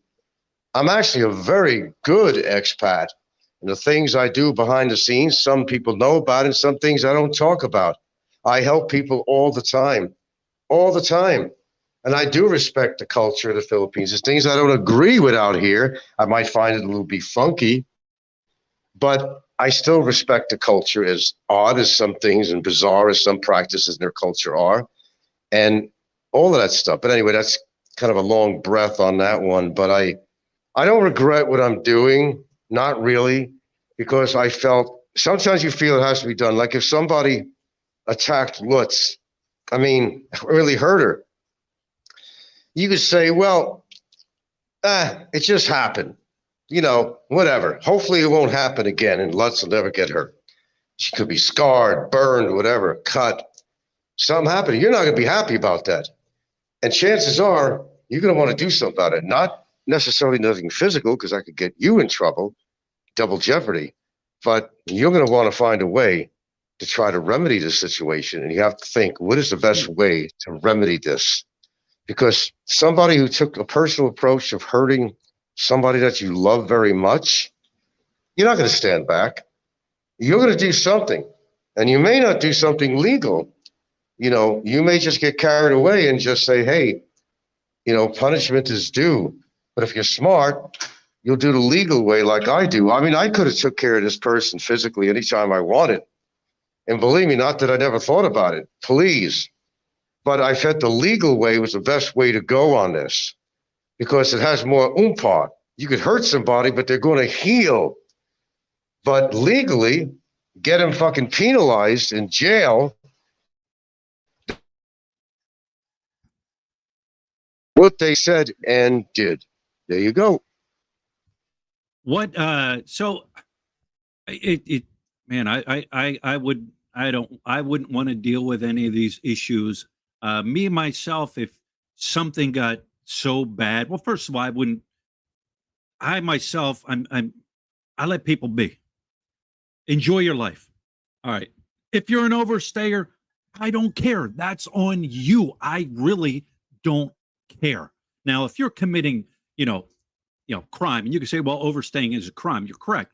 But if you're doing a vicious crime and you're hurting kids and you're doing bad things, well, then, yeah, I'm going to speak up, but I'm not going to speak up on YouTube. I'm going to go to the local authorities off of YouTube, because when you put that out there, yeah, I'm going after a person for doing this, this, and this, you have now let them know what your intention is. But I wouldn't want this headache. Anyways, we've lost him. Thanks for joining. I'm sure there's people out there that are watching this show, or word will get around about the show. And God, I wouldn't want to be him. Let's just put it that way.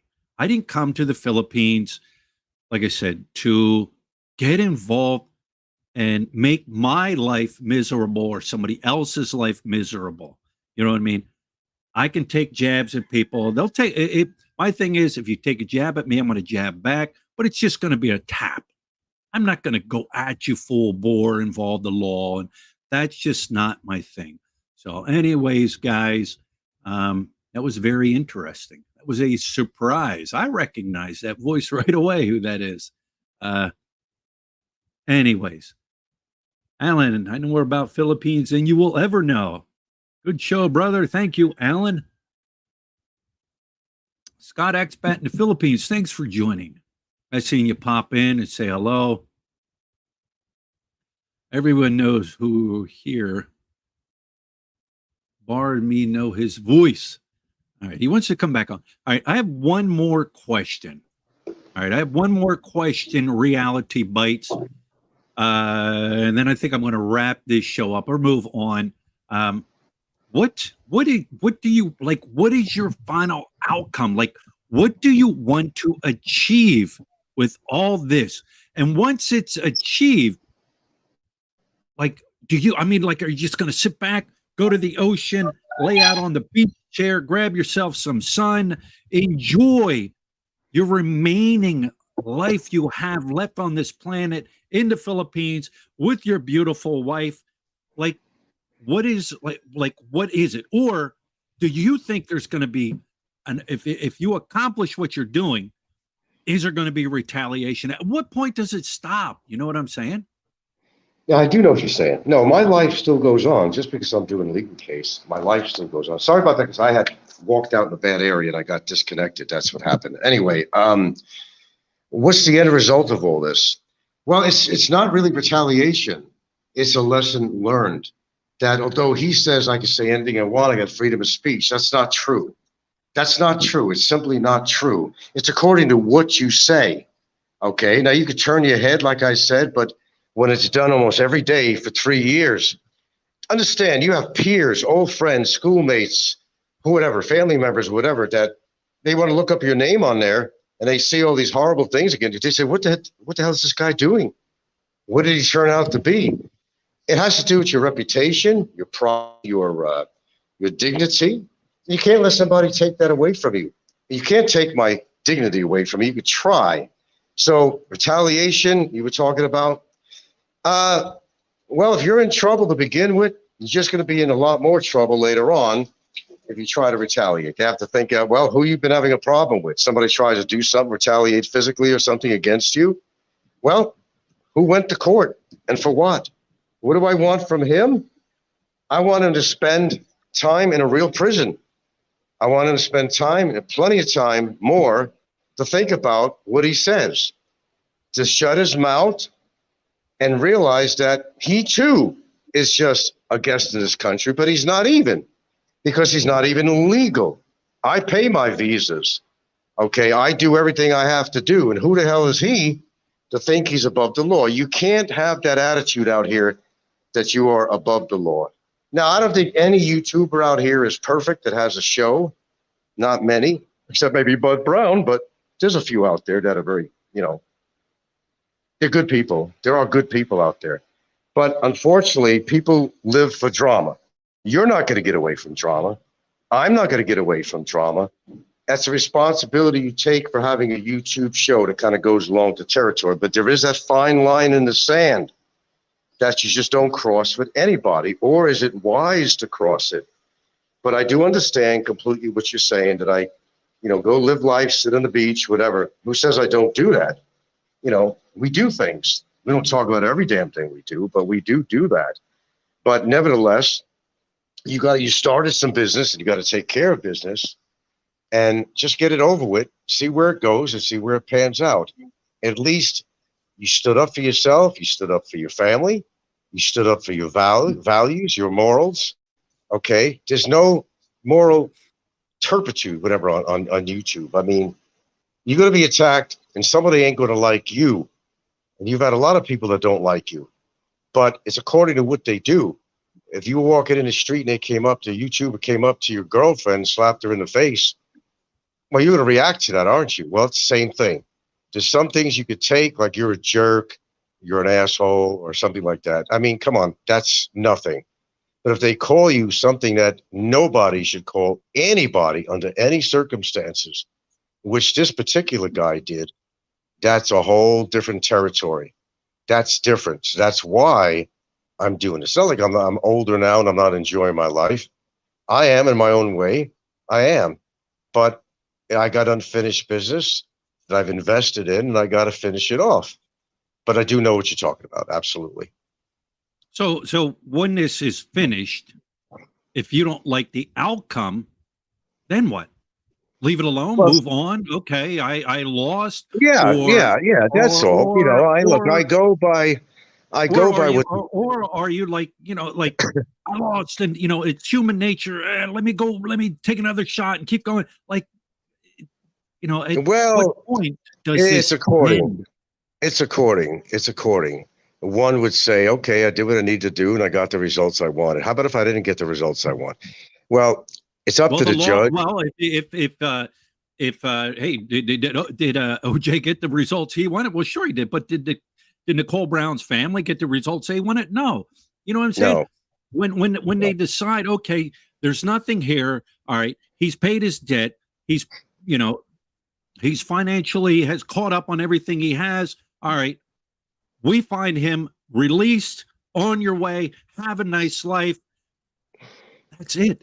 They made that decision. Why continue to give yourself headaches? And yeah, you're enjoying life and you're going out and you're doing whatever, but it's still in your mind. You're thinking about it every day, every second of your life. It's in the back of your mind. You're going out. I'm going on the beach. I'm enjoying myself. I'm in the ocean. You got to protect yourself. In the back of my mind, I'm thinking about it. I don't want that. And I don't think anybody would want that. Well, you have to do a lot of thinking because you have to have strategies and you have to have, excuse me, the evidence, everything you need to bring this case to a closure. I'm the kind of person that whatever the judge says, I'll go with. If it's something I don't want, as far as what I feel the person should be getting, it is what it is. I mean, the fact is the guy's already served a long time in detention alone. But the fact that he doesn't want to admit his wrong is what keeps him there. I could have gave in a long time ago, to tell you the truth.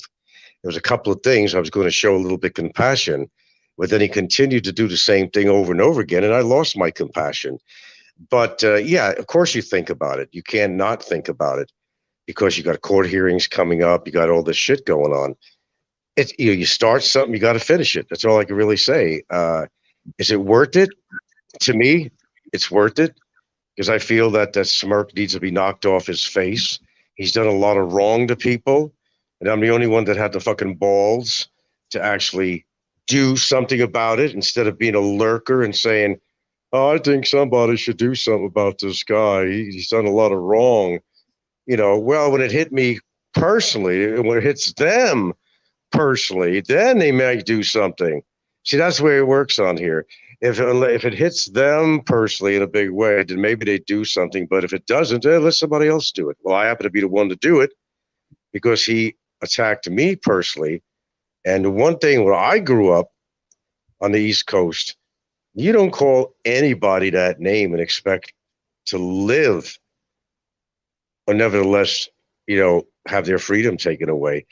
You don't talk about people's parents or, that are dead. You don't try to call up your girlfriend's children like this, not call up, but message. No, you got to understand where I'm coming from. You got to be in my shoes to understand it. I'm a very principled person. That's just who I am. And I believe in family. And I believe what he's calling me was a very unnecessary statement. And you can't allow somebody, I don't care about how much freedom of speech, that does not apply. As I said, call me a jerk, call me ugly, call me whatever name you want, but don't ever, ever call me a child pervert, a pedophile, a groomer. You crossed over that line, and it's too, that line has been already crossed, and you can't go back behind that line. And when the person just continues to do the same thing again on social media, which thousands of people can see, it could make your life in danger. Because if people really think you are what that guy was calling me, our lives could be in danger. My life could be in danger. That's the point you're not understanding. You have to fight it. You have to make them learn that what you did was wrong, because there's a lot of people that don't, of course, and I'm one of them, that don't like child predators. Okay, if you knew somebody was in your neighborhood, who knows what the psychology is of that person? And when the other guy's saying, hey, he lives over here, this guy's a child pervert, there might be somebody with some kind of psychology, but they're going to come over and kill you or beat the shit out of you. You can't let certain things go. So that's where I'm coming from on this. Sure, it's a headache. Of course it is, man. I heard everything you had to say to me, and I understand what you said. I understand your way of reasoning and thinking on this, that you don't want that kind of shit in your life. You're retired out here to live the rest of your life, however long that is, to enjoy your life. Well, that's my intent, and it's always been my intent. When somebody creates ripples in an otherwise placid lake, I feel that I have to address it. There's certain things I could let go, but there's certain things that you cannot let go, because what did they said? No, it's a headache. You're right. You're completely right. It's bullshit. There's money involved, time involved, and all that shit. But I think in this particular case, he really had to learn a lesson, and he has begun to, and it's only just begun. He might even get convicted. I don't know. But like I said, and I'll end it with this, because I know you want to end your show. Whatever the judicial system wants to do with him, I'm okay with. I'm okay with it. Whatever they want to do, okay, fair and square. Let them listen to the evidence. I'm not backing out of this. I'm in it too deep. He's in it too deep. And he tried to get somebody else involved in this now, which makes my situation where I'm not giving in at all. She's trying to get me deported. She's trying to get me deported. His girlfriend, to be separated from my fucking family and my life out here. I'm going to sit back and take that shit. I beg to differ. I'm not going to sit back. This is my life, and I'm not getting any younger. But I do understand everything you're saying. Yeah, you know what? I sit back and I watch. I really don't know what's going on with this individual. I don't know his case, your case, and there's always three sides to every story. Everybody knows that, your side, his side, and then the truth, and the truth shall set you free, right? Well, the truth Here's the also thing. parts of the truth, yeah. Here's the thing. It being a YouTuber and being out there, people are always going to throw stones at you. You know what I'm saying? They're going to throw stones. I've been called what you've been called, and I myself have enough. It's like, I know I'm not worried about that. Never, nothing out there that says anything I did and all that. You're just creating lies. And I feel when a person does say that and use you as or a person as somebody that, does things to minors and all that, and when they're found that these are false allegations, I think that person there should automatically be brought up on some charges for making a false allegation like that. Yes, Um, yes, yes, yes, but my yes. thing is, people have thrown pebbles at me. All right. And sometimes the little pebbles will get a little bit bigger, you know what I mean? And then it's like, you know what? I'm blowing this off. I don't care. I'm confident in myself. I'm not worried about that. And I let it go. Yeah, If I keep throwing pebbles back, I'm going to get to the point where we're throwing boulders at each other now. You know what I mean? And well, I no, that's think that's that my point. It's not I think pebbles. that's what's happened. But my thing is, if you could change it, all right, would you have entertained entertained and went on with things? Because like I said, they're just pebbles at first. All right. Yes, I All would right, have. I pebbles would can have bounce off entertained. me and I'm done. You I'll know? answer that. I would have entertained something different, but then when it was a continual, that's when I said that I just can't back out on this. I figured a guy served enough time as it is for being held there because he has a case against him and all that, and it's a lesson in itself. I'm sure it's not the most desirable place he's in. On a couple occasions, I was going to show a little compassion to the guy, but then as I continued to listen to him, he kept on doing the same shows over and over that got him in trouble in the first place, that put him on trial. It just tells me this person doesn't want to change. This person doesn't have the ability to change. And sometimes, maybe it's not my job. I'm not deputy dog, as he calls me. But when it comes to me personally, it's not about anybody else. It's about me and my girlfriend, my family here. When somebody calls you such a name, which nobody, I don't care how much you don't like somebody, do not do a show every day for 3 years or whatever and call this person, because your life could be in danger. The one that's the recipient of this, of the bad word, your life could be in danger. It's a whole different situation, which started off as pebbles. Yeah, it turned into big boulders. And he's realizing that now. He's in a world of hurt. So to get even, gets his girlfriend involved and say, I think he's undesirable. Say I called her a whore or whatever, which I never did. And, this legal system will see that. So it's like double jeopardy. They want to get even. When does it stop? Like you said, when does it stop? It will stop at some point. We're not there yet, but it will stop. And it may not stop. I may do a second case for his death threats to me. It's according to how I feel. Here's the thing. It's like the North and South going at it, right? Going at it. At one point, can we get to Appomattox Courthouse and sit down and be like, you know what? This is done.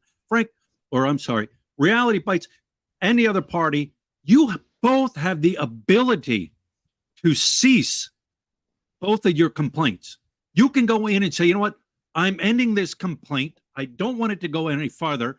And they will stop this complaint. Both parties can do it. So why can't you just meet at Appomattox Courthouse and because we're going on with our lives. We're enjoying our life. If you're an overstayer down the road, I don't care. You know what I'm saying? Or if you do this down the road, I don't care. You know what I'm saying? Because I don't want any regrets later on. Meaning that if I decided to throw this case out the window and say, go live your life, I'll live mine. Okay, I've considered that a couple of times. But then I also thought something more important. Knowing the person, he will not stop. And then I'm going to have regrets later on saying, like, I was too nice to him. I ended the case, and he went right back to doing the same thing, and perhaps even trying to get people to get even with me for the time that he was serving in his detention center. I think ahead. Because I know the person. I know the way he reacts. I know his nature, and I will regret it. I will regret it later on for saying that, okay, we'll let this all go. We'll settle this. You served enough time waiting for this case to be over. Okay. He's not going to have the great life on his income he has. He's marriage and everything ain't going to work out for him under the circumstances. I could think of a lot of things to say, but it's the regret issue. It's the regret later on that if you were nice and decided to let bygones be bygones, okay, what is going to happen later on when they continue to do the same shit and you're going to kick yourself in the ass and say, why did I do that? You're going to regret it. You're going to regret it. I understand where you're coming from, but the other party could say the same thing too. You know what I'm saying? He could be like, I can drop it, but I know him and how he is. it can go both ways. You know, there has to be some type of agreement. You know what I mean? That's all Well, I the have. best thing that I think, all honesty, he can do, he wants to solve his problems to a certain degree. He pleaded not guilty when he was guilty. And all he had to do was plead guilty to a lesser charge, and all this will be over. He might get a slap on the wrist, might get a fine, he might get some very reduced time. But that's a mistake. Pardon me. That's a mistake that he made. And then there's an outburst in the courtroom. He's done everything wrong. He's not. He doesn't have the capability of change, positive change. He will continue to be who he is and lie and cheat and defame. He doesn't have the mental ability to change in a positive way. So he would be future problems for me if he stayed in this country. Guaranteed. He's going to be deported anyway. He's got a summary deportation. And the only reason he hasn't because I got this case on him.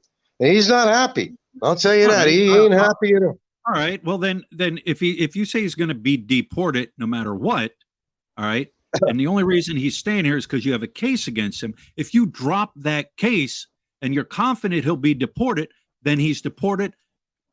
Goal accomplished, right? Goal accomplished. Well, no, He's not out. necessarily. No, he has blacklist, but I think because of all this criminal shit, whatever the case and all that, that he's not going to be able to come back to this country. But what if he is after a year or so? He'll go back there. He'll come back over here again. He'll do the same shit over and over again. And I'm not going to go through that again. I am not going to go through that again. Get rid of him. He's going to go anyway. But I think he needs to serve some time.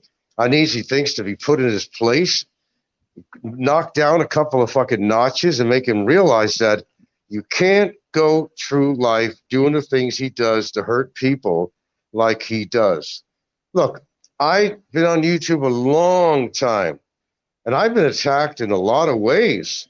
I never did nothing about it, but it came to a point where this got really ugly.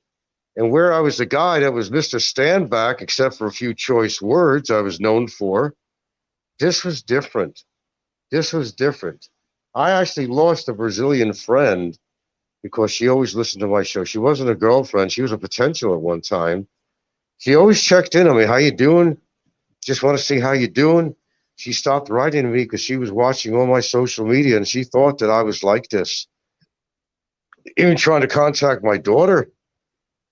And it's just gone out of control, okay? And it's not something you could stop in midstream to take a piss and contemplate your direction anymore. You gotta cross that stream, take your fucking piss, cross that stream to get to the other side. There ain't gonna be no change with this person. If I knew this person had the ability to change, if he apologizes and admit to what he's done wrong and then move on with his fucking life, I may say something different. But he has not shown that to me. He does not give any genuine apologies. Nothing. He still denies everything. Maybe the outcome might be both of you get blacklisted out of here. Anything's possible. Anything is possible. Yeah. I don't exclude that. I don't, if that happens, it fucking happens. But I grew up where I grew up, and it does make a lot of, it's deep for me. I grew up in an environment over in New York where you were taught to respect your family members and all that stuff, and that no one ever talks about your mom, calling her with a thousand names. You have somebody that would call you, my Italian American, culture, and growing up in New York especially, you don't get away with that shit. There's no court involved. There's no court. You take care of that shit yourself and make sure that they never do it again. Nobody, you or me, should ever be called a child diddler, predator, groomer. Not even you. I wouldn't feel it's right, even when they're calling you that. It's wrong. And sometimes, yeah, you're saying pretty much, since I've been on here, that why not just let all this shit go and just let it be? Well, that sounds real dreamy. It sounds really nice, but it's not like that. You're not in my shoes. You don't know what I've gone through as a result of this. And someone else pulled that on me too from Facebook, and he's on trial. And you think I want to spend my life doing this shit? But it's not killing me inside like you think it is. I was always used to controversy growing up anywhere. It's just another day for me. I go Right. about my regular business. What I do is just another day. Sure, it's costing me money I could have used on vacations or fix up the house more. Yeah, you'd be right. I'd have to agree with you completely. It's a waste of fucking money in some sense. But it's according to how you were brought up and how principled you are, sir. That's the thing. To let somebody walk all over, like if you step on my toe once, all right, don't do that. Step on All my right. toe twice, I'm getting mad. Step on it 3 times, my hand's on your fucking throat. And that actually happened in New York on a job. That happened to me. That happened to me. Anyway, that's pretty much where I'm going with this. Hope I've answered your questions. We all think differently. We have our own reasons why we do something, and some people are very, that's kind of step back on a lot of this stuff and take it as a joke. But I don't take being called a child predator a joke. That's you could call me any name in the book, just about, and I can let that go and I can let it slide. But that's a pretty heavy duty word that you don't call anybody. I'm sorry, but that's where I draw the line. That's it. It's it. You don't do that. Period. You just don't do that. Period. And he did it, All and right. now he's going to pay for it. There you go. All right. All right. All We could we right. could All right. we could go on and on and on. Uh, thanks Well, I for made my stopping point. in. I made my point. I made my Thanks point. thanks for stopping in and saying what you had to say. I'm going to remove you from the panel. But anyways, once again, thank you for stopping in and saying what you had to say.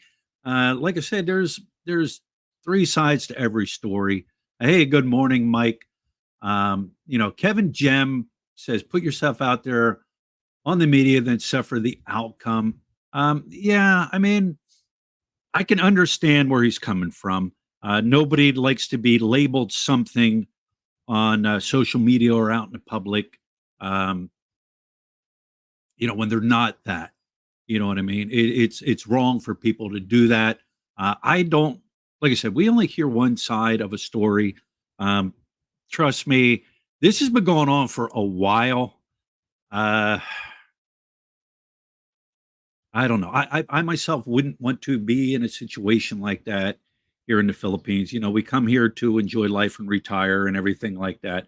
Um, you never let the person know your next move by going on social media and saying what you're going to do or what you're not going to do. Uh, I don't know, jealous people out there. I don't know if it's jealousy or what it is. There is jealousy amongst people. But my thing is, let's all go to Appomattox Courthouse. Somebody's going to say, well, this person, I know them, they're not going to drop it. And this person is going to continue. Just let it be. My thing is, like the North and the South, they went at it for years. Somebody, to me, there was really no winner or no loser, you know, chalk it up, lesson learned, and just move on. That's just me. Um, but yeah, guys, this feud that was going on has been going on and on and on and on and on and on. I don't really pay attention to it. I really don't know the ins and outs. I don't know anything but my name, and we'll bring Mike on here. Hey, Mike, how you doing? Good morning. Good Wow, morning. I don't wow. even know what I missed. Just got back. Uh, it's stuff that's been going on amongst other YouTubers for years, and it's a whole saga. It's like the North and South been going at it. But Mike, I wanted to ask you a question Sure. in regards to the topic. Um, about Angeles City, and do you think, in a few years from now, the Walking Street area is going to completely change into the red light district, or not the red light district, the red street with entertainment, with outside dining, with the culinary, and also you see it there where you live.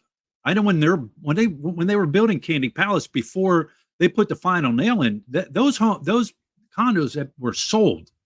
All right, who's buying those condos, and are they living there or are they renting them out? But what do you first think about? I say in 5 years, that's going to be like Pink Street in Lisbon, where it's outside dining, outside entertainment. Do I think the clubs will stay there as far as your dancing clubs? Yes. But I think they want to draw more of a crowd of culinary people there, because that's what they're pushing for. They want to be known as the culinary capital of the Philippines, not the red light district. Well, you know what?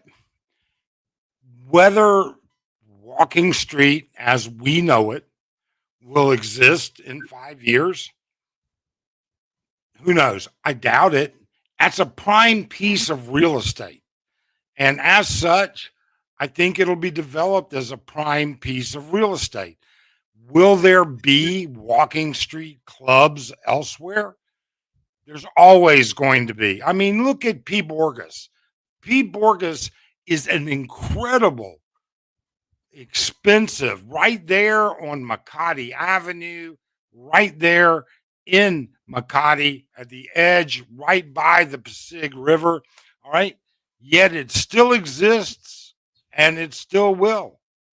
Um, uh, I think before we see Walking Street disappear, we're going to see a lot of failures. We're going to see clubs that try and change the outlook. I think they're going to fail. I think we're going to see restaurants that try to expand. I mean, let's face it, if you want to be the culinary center of Luzon or of the Philippines, you better learn how to fucking make a steak. You better learn how to get a decent cut of beef. You better learn, I mean, How to come make an on. over easy egg.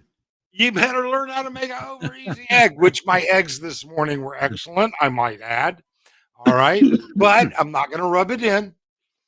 Um, and so, I mean, things will change with that. As far as what you said about candy, all right. Um, there's the high rise going up at the Nepo Mall area. There's the stuff going on up in Clark, and then there's candy. The most successful foreign investor in Angeles is Mark Savino, hands down. Okay. He's got over 1,000 units he's built. Okay. And it is what it is. White Tower is a year from completion and from occupation, being occupied. At least 8 months, I think a year. Every one of those units was sold 6 months ago. And there's a lot of land that all of the sudden is getting cleared up and down around it. I mean, if I didn't know better, I'd swear they're getting ready to, as soon as they get to within about 4 months of occupation for White Tower, I think there's another tower going to be going up. So who's buying them? Well, you've got expats that are buying them, but that's a smaller number, I think, Brian. I think the people that are buying them are investors, both Korean investors and real estate investment trusts. All right. Um, that to me, I mean, I see American investors. I see, I can tell you that every unit on our floor at Palace is rented, is owned, and there's 2 units that are never rented. I don't think the owners rent them out, but the other units get rented pretty routinely. But here's the thing now, these people are investing and buying up, these condos and everything like that. Are they buying them up? Are they looking into the future? Or are they buying them up like, okay, we're buying them up. We're going to rent to the people that are coming here that are going down to Walking Street and stuff like that. There are people that are coming to Angeles City. All right. They're staying for a week or two or whatever, and they're going up on the Clark and experiencing things up on Clark. And Clark is continuously growing and growing and growing. Are they looking into the future, knowing, okay, there's something going to happen here big to draw a lot of people here besides that Walking Street? Because they're updating Walking Street. And I was told they're going to put canopies over the top as you walk down. It's going to be nice. They're not doing that to keep the mongers from staying dry walking down the street. They're not doing that so the girls can get out of the rain when it rains. There's a long-term plan going on down there, and I think it's going to do what they said it's going to do. I think there's a long-term plan. But with that being said, is there long-term money to support that plan? How many people that actually vote and live here, how many of them are going to sit there and say, should my tax dollars go to that 2-block area, or should they clean up what's going on down the street? Should they do this? Should they do that? What's important? Where's the real money going? Right now, I believe that the clubs pay more per square meter for rent than a restaurant on Walking Street is going to pay. What's a restaurant on Walking Street going to pay for rent when nobody goes? When Sure. it's not, when there's not 500 to 1,000 guys walking up and down that street at night. If you did it like Pattaya, all right, if it was like Pattaya, if it was twice as wide, 3 times longer, and you could pack in restaurants and bars, yes. I think Sure, it's but they're putting the money on the outside. Rent is determined by the owner of that property. Each club has the owner that owns that club, and then somebody comes in, they rent that club, they rent that space. All right, so that's determined by the owner of that property. All right, right. So they can come along, take that government money or wherever that money coming from, make that street and the sidewalks look nice and presentable. Okay, but you've seen it and I've seen it. Full clubs, full places. They've torn to the ground and rebuilt in that Yes. place. So they could easily. And the thing is, how do you tell a club owner, okay, listen, we don't want to hear no more. We're not going to renew your permit and everything like that. Because an investor will come in and the government and tourism says, we want to push it more towards culinary.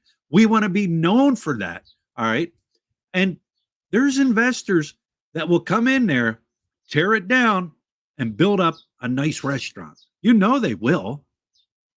It just takes time. Sure. But will it last?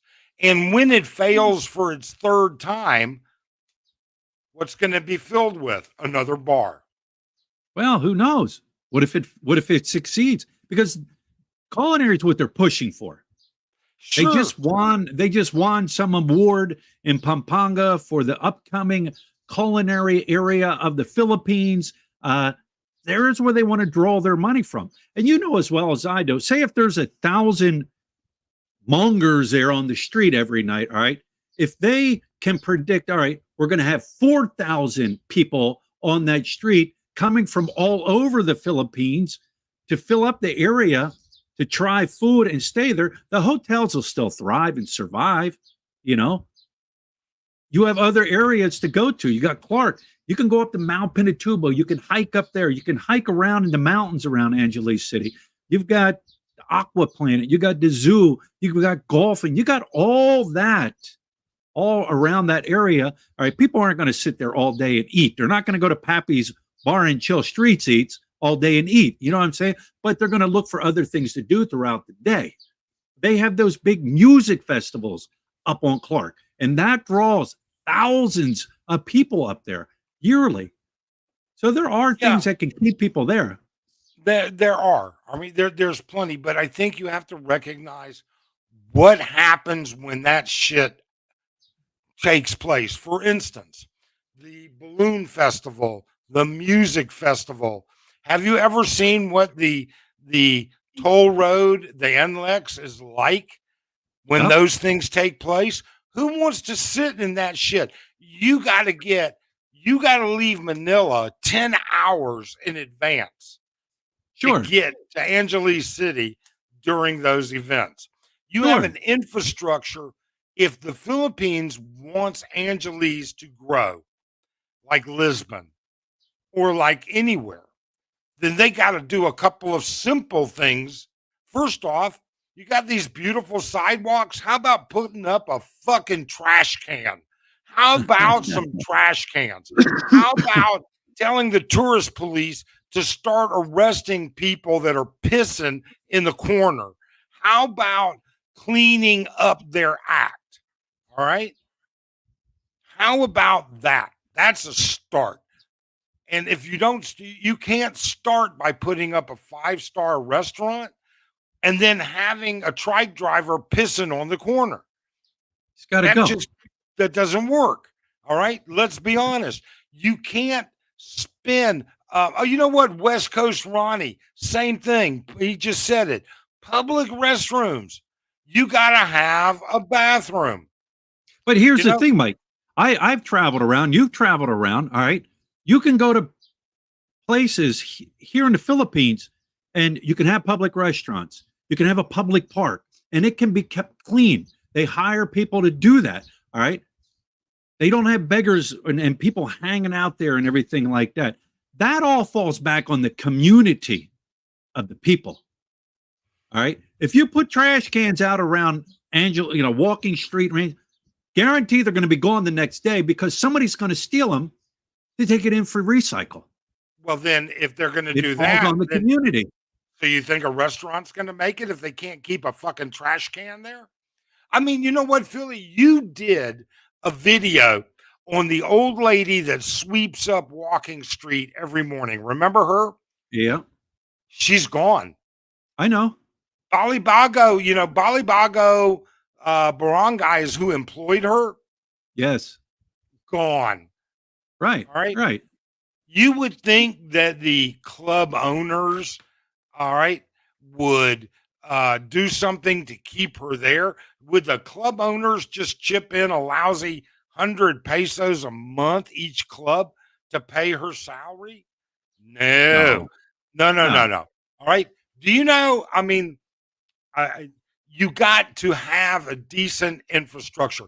Nobody wants to go eat someplace when they look out the window and somebody is begging, somebody is drunk, throwing up in the middle of the street, somebody is pissing in the middle of the street. It is just what it is. And to only do a what do you think it is? 200, 300 yard stretch? Yeah. Yeah. When take a look at one street over in each direction, Right. a mess, an absolute mess. Okay. I mean, you've got it is I live here. Arlene and I live here, and it is shameful for us to say it's something we tolerate. It's something we live with. We go down there. We have a bar hop every month, every couple of weeks with friends. We go out to dinner. But am I going to go to drop a Wolfgang Puck type money watch a guy puke? No, it's not going to happen. But Will I go to Pappy's and watch the street hookers barely cover their ass walking up and down the street? Sure. You know, I mean, eventually But they they, will try it, but I don't but think it'll work. that's what the area is known for now. But who knows what the future will hold? I said take all that, put it down in Barrio Barreto, Subic Bay. All right. Yeah, you can go down there. You can sit by the ocean. You can enjoy being at the ocean. Put it all down there. People will travel down there. People will come in and they'll go down there. But I don't know. It's a monster, and they don't know how to get rid of the monster. I think it's a I don't. sore eye for the Philippines, for tourism. You know, at what point are they like, we don't care. We're going to look down the future. We project that we're going to bring money in by changing that whole area. We'll see. We'll see. I don't think it'll be around in 5 years. I really don't. I think what we're gonna do is we're gonna see a bunch of different iterations. Um, you've got more bars opening up on Fields Ave than ever. They're redoing all of it. There seems to be no control over it. Um, you know, the one of the things that I've noticed here recently, and maybe only now, got to recognize because I was in the hospital. I haven't been, bar hopping. We've been nowhere practically um, in a while, but that'll change. But before or so, I noticed the number of girls working at each bar. We are way beyond pre-pandemic numbers. Way beyond. I mean, I have literally seeing twice as many girls working as um as used to be. So I don't know. Am I still here? Yeah, you're still here, Mike. I Oh, hit the okay. wrong button. I hit the No wrong problem. button. Sorry. No problem. Uh, Um, yeah, at some point, those girls want to work in a bar that has less girls so that they're more available. So more bars open up. You look at, you brought up something interesting. So you know where Tequila Reef is, of course. Right across the street from Tequila Reef is Miko's Gentlemen's Club. Okay. Now that's been, you and I both watched them build that, start that, begin that. All right. All of that. That's been open for a little over a year. That's in its third or fourth remodel. You yep. don't do remodels like that unless you're making money. The bars are making money. I don't care. It's going to take a lot to kick them out. Unless they change the law, that's going to be the key. Well, if you looked at the law, what's going on is illegal. All Well, right. okay. But the All right. wording and how they word things pushes it off the owners. I say if the bars were to be gone and stuff, it would move to this. It already is. Right. It's already here. And it's going to even be more on this. Why? I said, why am I a girl and I'm working in a club and the bar fines say 5,000 and I only get 2,500 out of it? All right. The bar ain't using this. This isn't the bar's. This is mine. This should be all mine. You know what I'm saying? But Okay, it'll go more to this. It's not going to go away. Look, I have two friends that Only two. Yeah, that's it. All That's right. all we have. I just have two friends, and one of them really doesn't like me that much, but it's okay. All right. Now, all right. So these two buddies of mine, they bar hop. They've been here for years. They never bar fine. Never. Right. Never. And they don't take girls out of the bar later. In other words, no sneak outs, none of that. And they routinely meet girls. Sure. And how do they routinely meet girls? They routinely meet girls like everybody around the world meets girls on the phone. Exactly. So you know what? There is no shortage. Hello, Louisa. How are you, lot?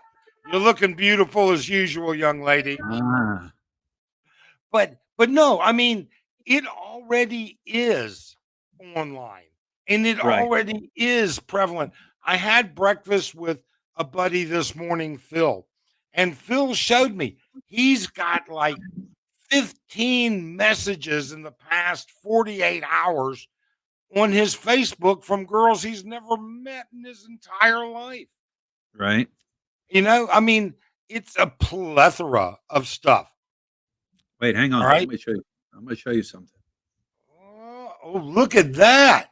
Now I don't that's know. how you do two Yeah, eggs but over medium, crispy bacon and fried potatoes, baby. yeah, I'll tell you, I'm cutting my breakfast back. All right, I'm being more careful about what I eat. Jesus Christ, I hate it. Trying to be healthy, quit smoking, all that good shit. But it's working. So what can I say? Either way, Brian, I think that there's always going to be a walking street area until they do something about the law. And when they do, it's all going to go online. All of it is going to go online. It already is. I wonder, something? We supposedly are supposed to go out to dinner this evening and maybe bar hop a couple bars, depending on how I feel. We're supposed to go out to dinner with friends. I'm going to ask the girls tonight that we run into, how many of you actually advertise or work online as well as in the bar? And I think the answer is going to be surprising, to be honest with you. Oh, I'm sure. Um, the only way they could actually put a dent in it is if the local authorities just did sting operations. That would, and if they'd started doing sting operations, all right, and start busting the Johns, that would put a dent in it because then he'll be like, I ain't going to Angeles City for that because you know what? They do sting operations. I don't want to get caught in that. I don't want to get arrested. And my family from where I come from knows what I'm doing. Or my wife or girlfriend that I live with in Angeles City now knows, all right, I snuck over here because I said I was going to Mike's house to hang out with Mike, but I snuck over to the bars and I got me a girl. That would slow things down. You put a dent in their money, and you keep putting a dent in their money, they'll eventually move out. But in theory, the bar is operating within the letter of the law. Sure.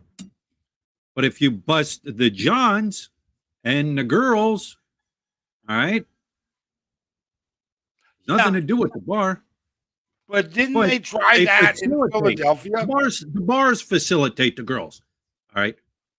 We're not going to argue that because they do. All right. What the girl does on her own, she does on her own. That's what they say. But Yeah. I don't know. They would have I arrested Korean you know tourists. what, Brian? I don't have an answer. We're just Arlen and I are just simple folks, okay? We're not we're not super smart or predictive or anything like that. We're just simple people and we You're live our life. you're enjoying your life there. All right. Yeah. And but with that being said, um it all boils down to how much money would they throw at something that doesn't have a return? Would the government throw money at something that's going to hurt the economy? But would it hurt the economy? With all that's going on outside of that small area, it still brings people into that area. Um, Yeah, but I'm being honest. We see plenty of men here in the building. When we get in the elevator, stuff like that. You don't see them out at the golf courses. You don't see them out at the restaurants. We see them on Walking Street. Is it going to hurt the economy? You bet it is. It's going to hurt rentals. It's going to hurt um, uh, cheap food. It's going to hurt good food. It's going to, you know, and and and how can you become the culinary experience, okay, of the Philippines? I do not know. I don't All know right. either. I mean, you got to be able to get decent. It's funny. If you want a good steak in Korea, not a problem. You want a good steak in Thailand, not a problem. You try and buy a well marbled good ribeye to cook at home here. Good luck. Yeah, but you're talking Western food, all right? No, Filipino food, Kapampangan food. You know, that's what what about people. it? And can the average Filipino bring their family to Angeles City, go down to Texas Joe's or whatever it is, and spend, you know, 6,000 pesos to feed their family? No, but they can go to a Filipino restaurant, and feed their whole family for next to nothing. All right. But Is it drawing the super rich in? Is that what they want to do? Or are they trying to draw the average middle class people in? I can tell you right now, okay, that every time we go to Texas Roadhouse, Yeah. Filipinos outnumber Americans Yep. 10 to 1. Yep. Arlene and I have been there for dinner on multiple occasions where we are the only Westerners in the place. Right. All right. Olive Garden. Now, I this comes from a very reliable source. Okay. But supposedly there's an Olive Garden going up over at the um, Royce Casino, I think it is. Over in Clark, there's an Olive Garden that's going to be built by the same company that does Texas Roadhouse and other Western stuff. Filipinos have money, some, and I don't think you're going to get a lot of Western people coming here for a culinary experience. Why are they going to get on an airplane and fly 16 hours for a culinary experience? I don't know. There's people out there that they're into the culinary scene. Okay, but Wait, did you know that 2,000 a day? somebody said that there is a Hard Rock Cafe coming in? Are you familiar with? You hear anything about that? I don't know anything about that Yeah, at I was all. told next month they're supposed to open. I don't know where it's at, but I don't know. Intel Land told me that. I don't know. Intel Land has usually got some pretty good information. That's why he's Intel Land. He lives Yeah. right up the street from us. Okay. He Um, said you keep blocking him on my channel. no, I've never blocked him on your channel. Never. Yeah, I told him. I said, if somebody's a monitor and they block you, I will see it in the chat. Yes. All right. And I told him, I said, I've never seen him being blocked. So, Yeah.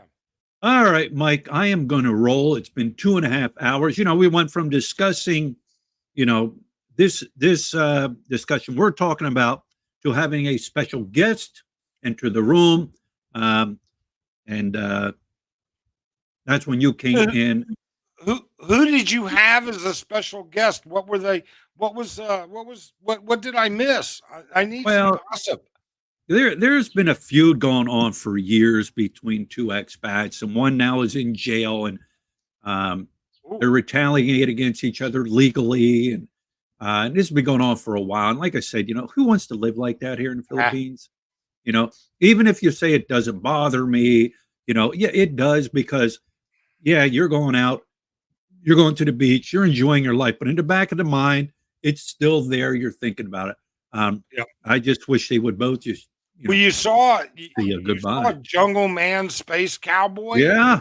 in Yep. Station 4. Yes, Um, I seen that. but it shouldn't be that hard. I mean, you did a video on that guy that got caught with weed, and he paid a fine, and he was out and getting drunk 3 days later, wasn't he? Yeah, we're gonna use the term medical use, medical medicine for that word because YouTube's funny. Here's the Okay. thing I'm thinking, Mike. All right, because the person got caught with, according to what they're saying, 2 kilos. That's over 4 pounds. You are What? moving. Yes, you are moving from a user to what, in their eyes, is considered now maybe a dealer. And those are two different things here. You can go to jail, get busted for that, and the little amount you have, they'll consider you a user. But when you get caught with a lot, whether or not you bought it for your own personal use, you know what I'm saying? Because evidently he has medical issues and that helps his medical issues. All right. My thing is go to Thailand. All right. So even though he bought it for himself, bought a large amount, and he uses it for himself, all right, they don't look at it like that. They can look at him and say, you're a pusher, you're a dealer. See, there's where he might get jammed. And if you fall under the dealer category of it, because I spoke to police officers at Police Station 4, you're not going anywhere. If they charge you with being a dealer, you ain't going anywhere. Yeah, I don't know. I just found although I didn't find it strange, but I did find it disconcerting, I guess. Expat Crap says, Mike, do you have experience with pay for play prior to your partner, or are you talking about what your friends tell you? Okay, here we go. Let me just explain this real simple. All right. After ex-wife number two, I dated only strippers for 3 years. Now, you can call that pay for play if you want. I don't know. I was very generous and they were more than giving. But those was in the US. Here in the Philippines, I've only been around my wife. But do we know a lot of bar girls? Do we see a lot of bar girls? Do we come in contact with them? Well, when you live here, you can't help it. But Arstel says that uh, Bistro Group, which is who owns uh, Texas Roadhouse and all of that, was doing hiring for Hard Rock Cafe in Clark. So There you go. that's pretty cool. I don't know. Well, you need to check it out, Mike. If they put up a Hard Rock Cafe, I'll give restaurant. I'll give any decent. You know, that's just like I don't know if, and I won't probably say this the right way. In Glorietta in Makati, there's a restaurant called Din Tai Fung. Din Tai Fung is like my daughter's favorite restaurant for certain foods. It is delicious. It really is. So the same people, Bistro Group, opened a restaurant in SM called Modern Shang, and we tried it, and I didn't like it at all. So I mean, some of these are flops, and some of them are great. I don't know. I mean, Philly, that's just like good pizza. You do not like Biggie's pizza. No, I think it's gross. You think it's gross. I think School, I school love cafeteria, school cafeteria pizza tastes better. It's all I in your taste still buds. I love Biggie's pizza. I can't understand why you think it's gross, but I do understand that people are different, you know? People like different things. And um uh you know, like some people like going to Sam Gypsum, you know, where they it's like a hot pot, like they cook as I'm like, you know something? I absolutely dread going to Sam Gypsum. Arlen loves it. And I'm like, I'm paying somebody so I can cook my own food. It just makes my left nut quiver. It just, I can't, you know, I can't live with it. I really can't. Yeah. So, Here's the thing. Hard Rock Cafe is down in Mall of Asia. okay. It's in the mall right around Mall of Asia. When we were down there, you walk outside to go over to the area where like the amusement area is, where everybody Uh-huh. gathers by the wall. And when we were walking there, I seen a sign that said "Coming soon, Olive Garden." So they are here, and we walked into Hard Rock Cafe, and they have bands playing and stuff, right? We just walked in to eat, and they wanted to charge us an entry fee because the band was playing. I'm like, nah. Then we went back later on, a day later, and ate at Hard Rock Cafe. I was not impressed with the food. That's just me. Um, but will it succeed? Probably because of the name. Its It, name is around the world.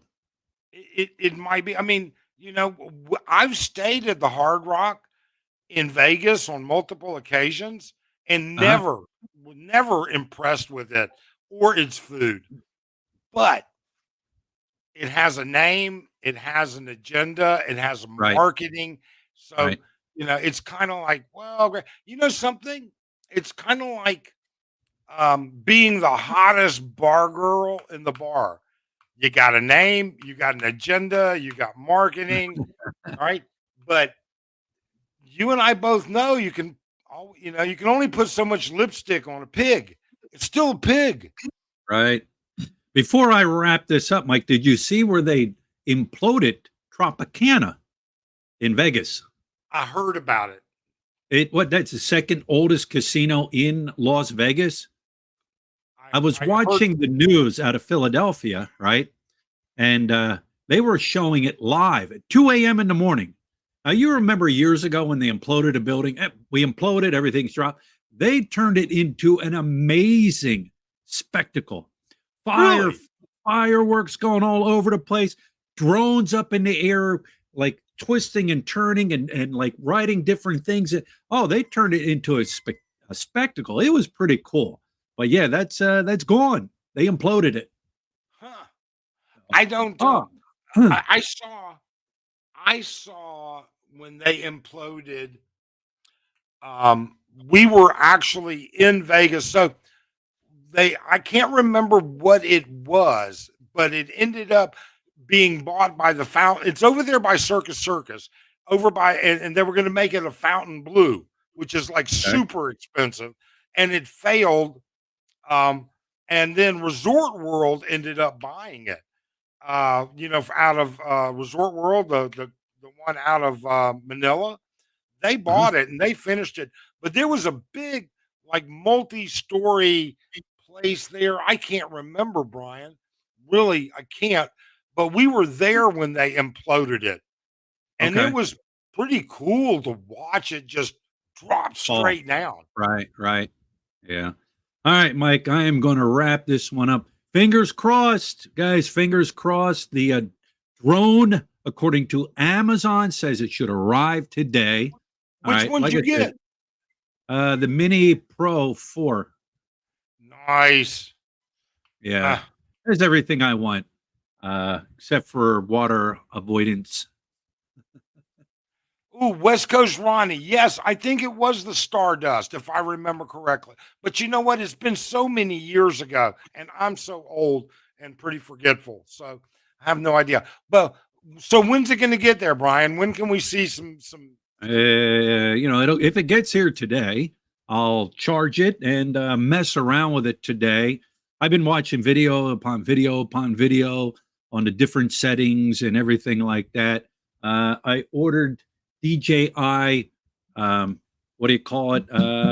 Filters, ND filters, because when you video on a drone and even a camera like the ocean, the colors just they're bold. All right, so bold they almost look fake. All right, so the ND filters takes that off. It's like wearing a pair of sunglasses. You know that. Yeah. So I got these. I will just be playing with it, messing with it, and all the features and everything like that. So yeah, hopefully today, fingers crossed. So it'll be a year before you fly it over water this time? No, I'll fly it over water. I if I hit the wrong button, I won't be getting another one. All right, let's put it that way. Did I get the Pro 4, the DJI Pro 4 Action 4, or the Pro 4? No, I did not get the Pro 4. I didn't get it. There were features in that I didn't like. There were features in the where did I get the Pro 4? Action Pro 4. I can't even remember. There was another one, the Mini 4. Then you had the Pro 4. So I got the Pro 4. It was a Mini 4 and a Pro 4. But it has everything I want. So, all right, Mike, and everybody else, I'm going to You wrap guys this be up. good. Tell Stopping Hannah we in. said, tell Hannah we said hello. Be good. We hope you have a great time. All right, Mike. All right, guys. Yes. Where are we at? 2.5 hours. I don't know. I just got rambling and special guest appeared and we had to hear what he had to say because I'm sure other people want to hear what he had to say. With that whole situation, just both of you drop it, move on, enjoy life, enjoy the Philippines. Once again, thanks for stopping in. Ricky USA is still here. I'm sure other people may have stayed the whole time. I dropped some people, I gained some people. Kind of went off topic there for a while. But like I said, I think I'm going to do a couple live streams a week when we're here in the house. Everything's set up here. My microphones, my screens, my lights, everything's set up here. Over there in General Luna, I'll do live streams off my phones. So anyways, guys, you left for a while and came back. All right, Ricky. Well, I'm wrapping this one up. Once again, thank you everybody for stopping and saying hello. Don't forget to hit the thumbs up, and we shall talk to you later.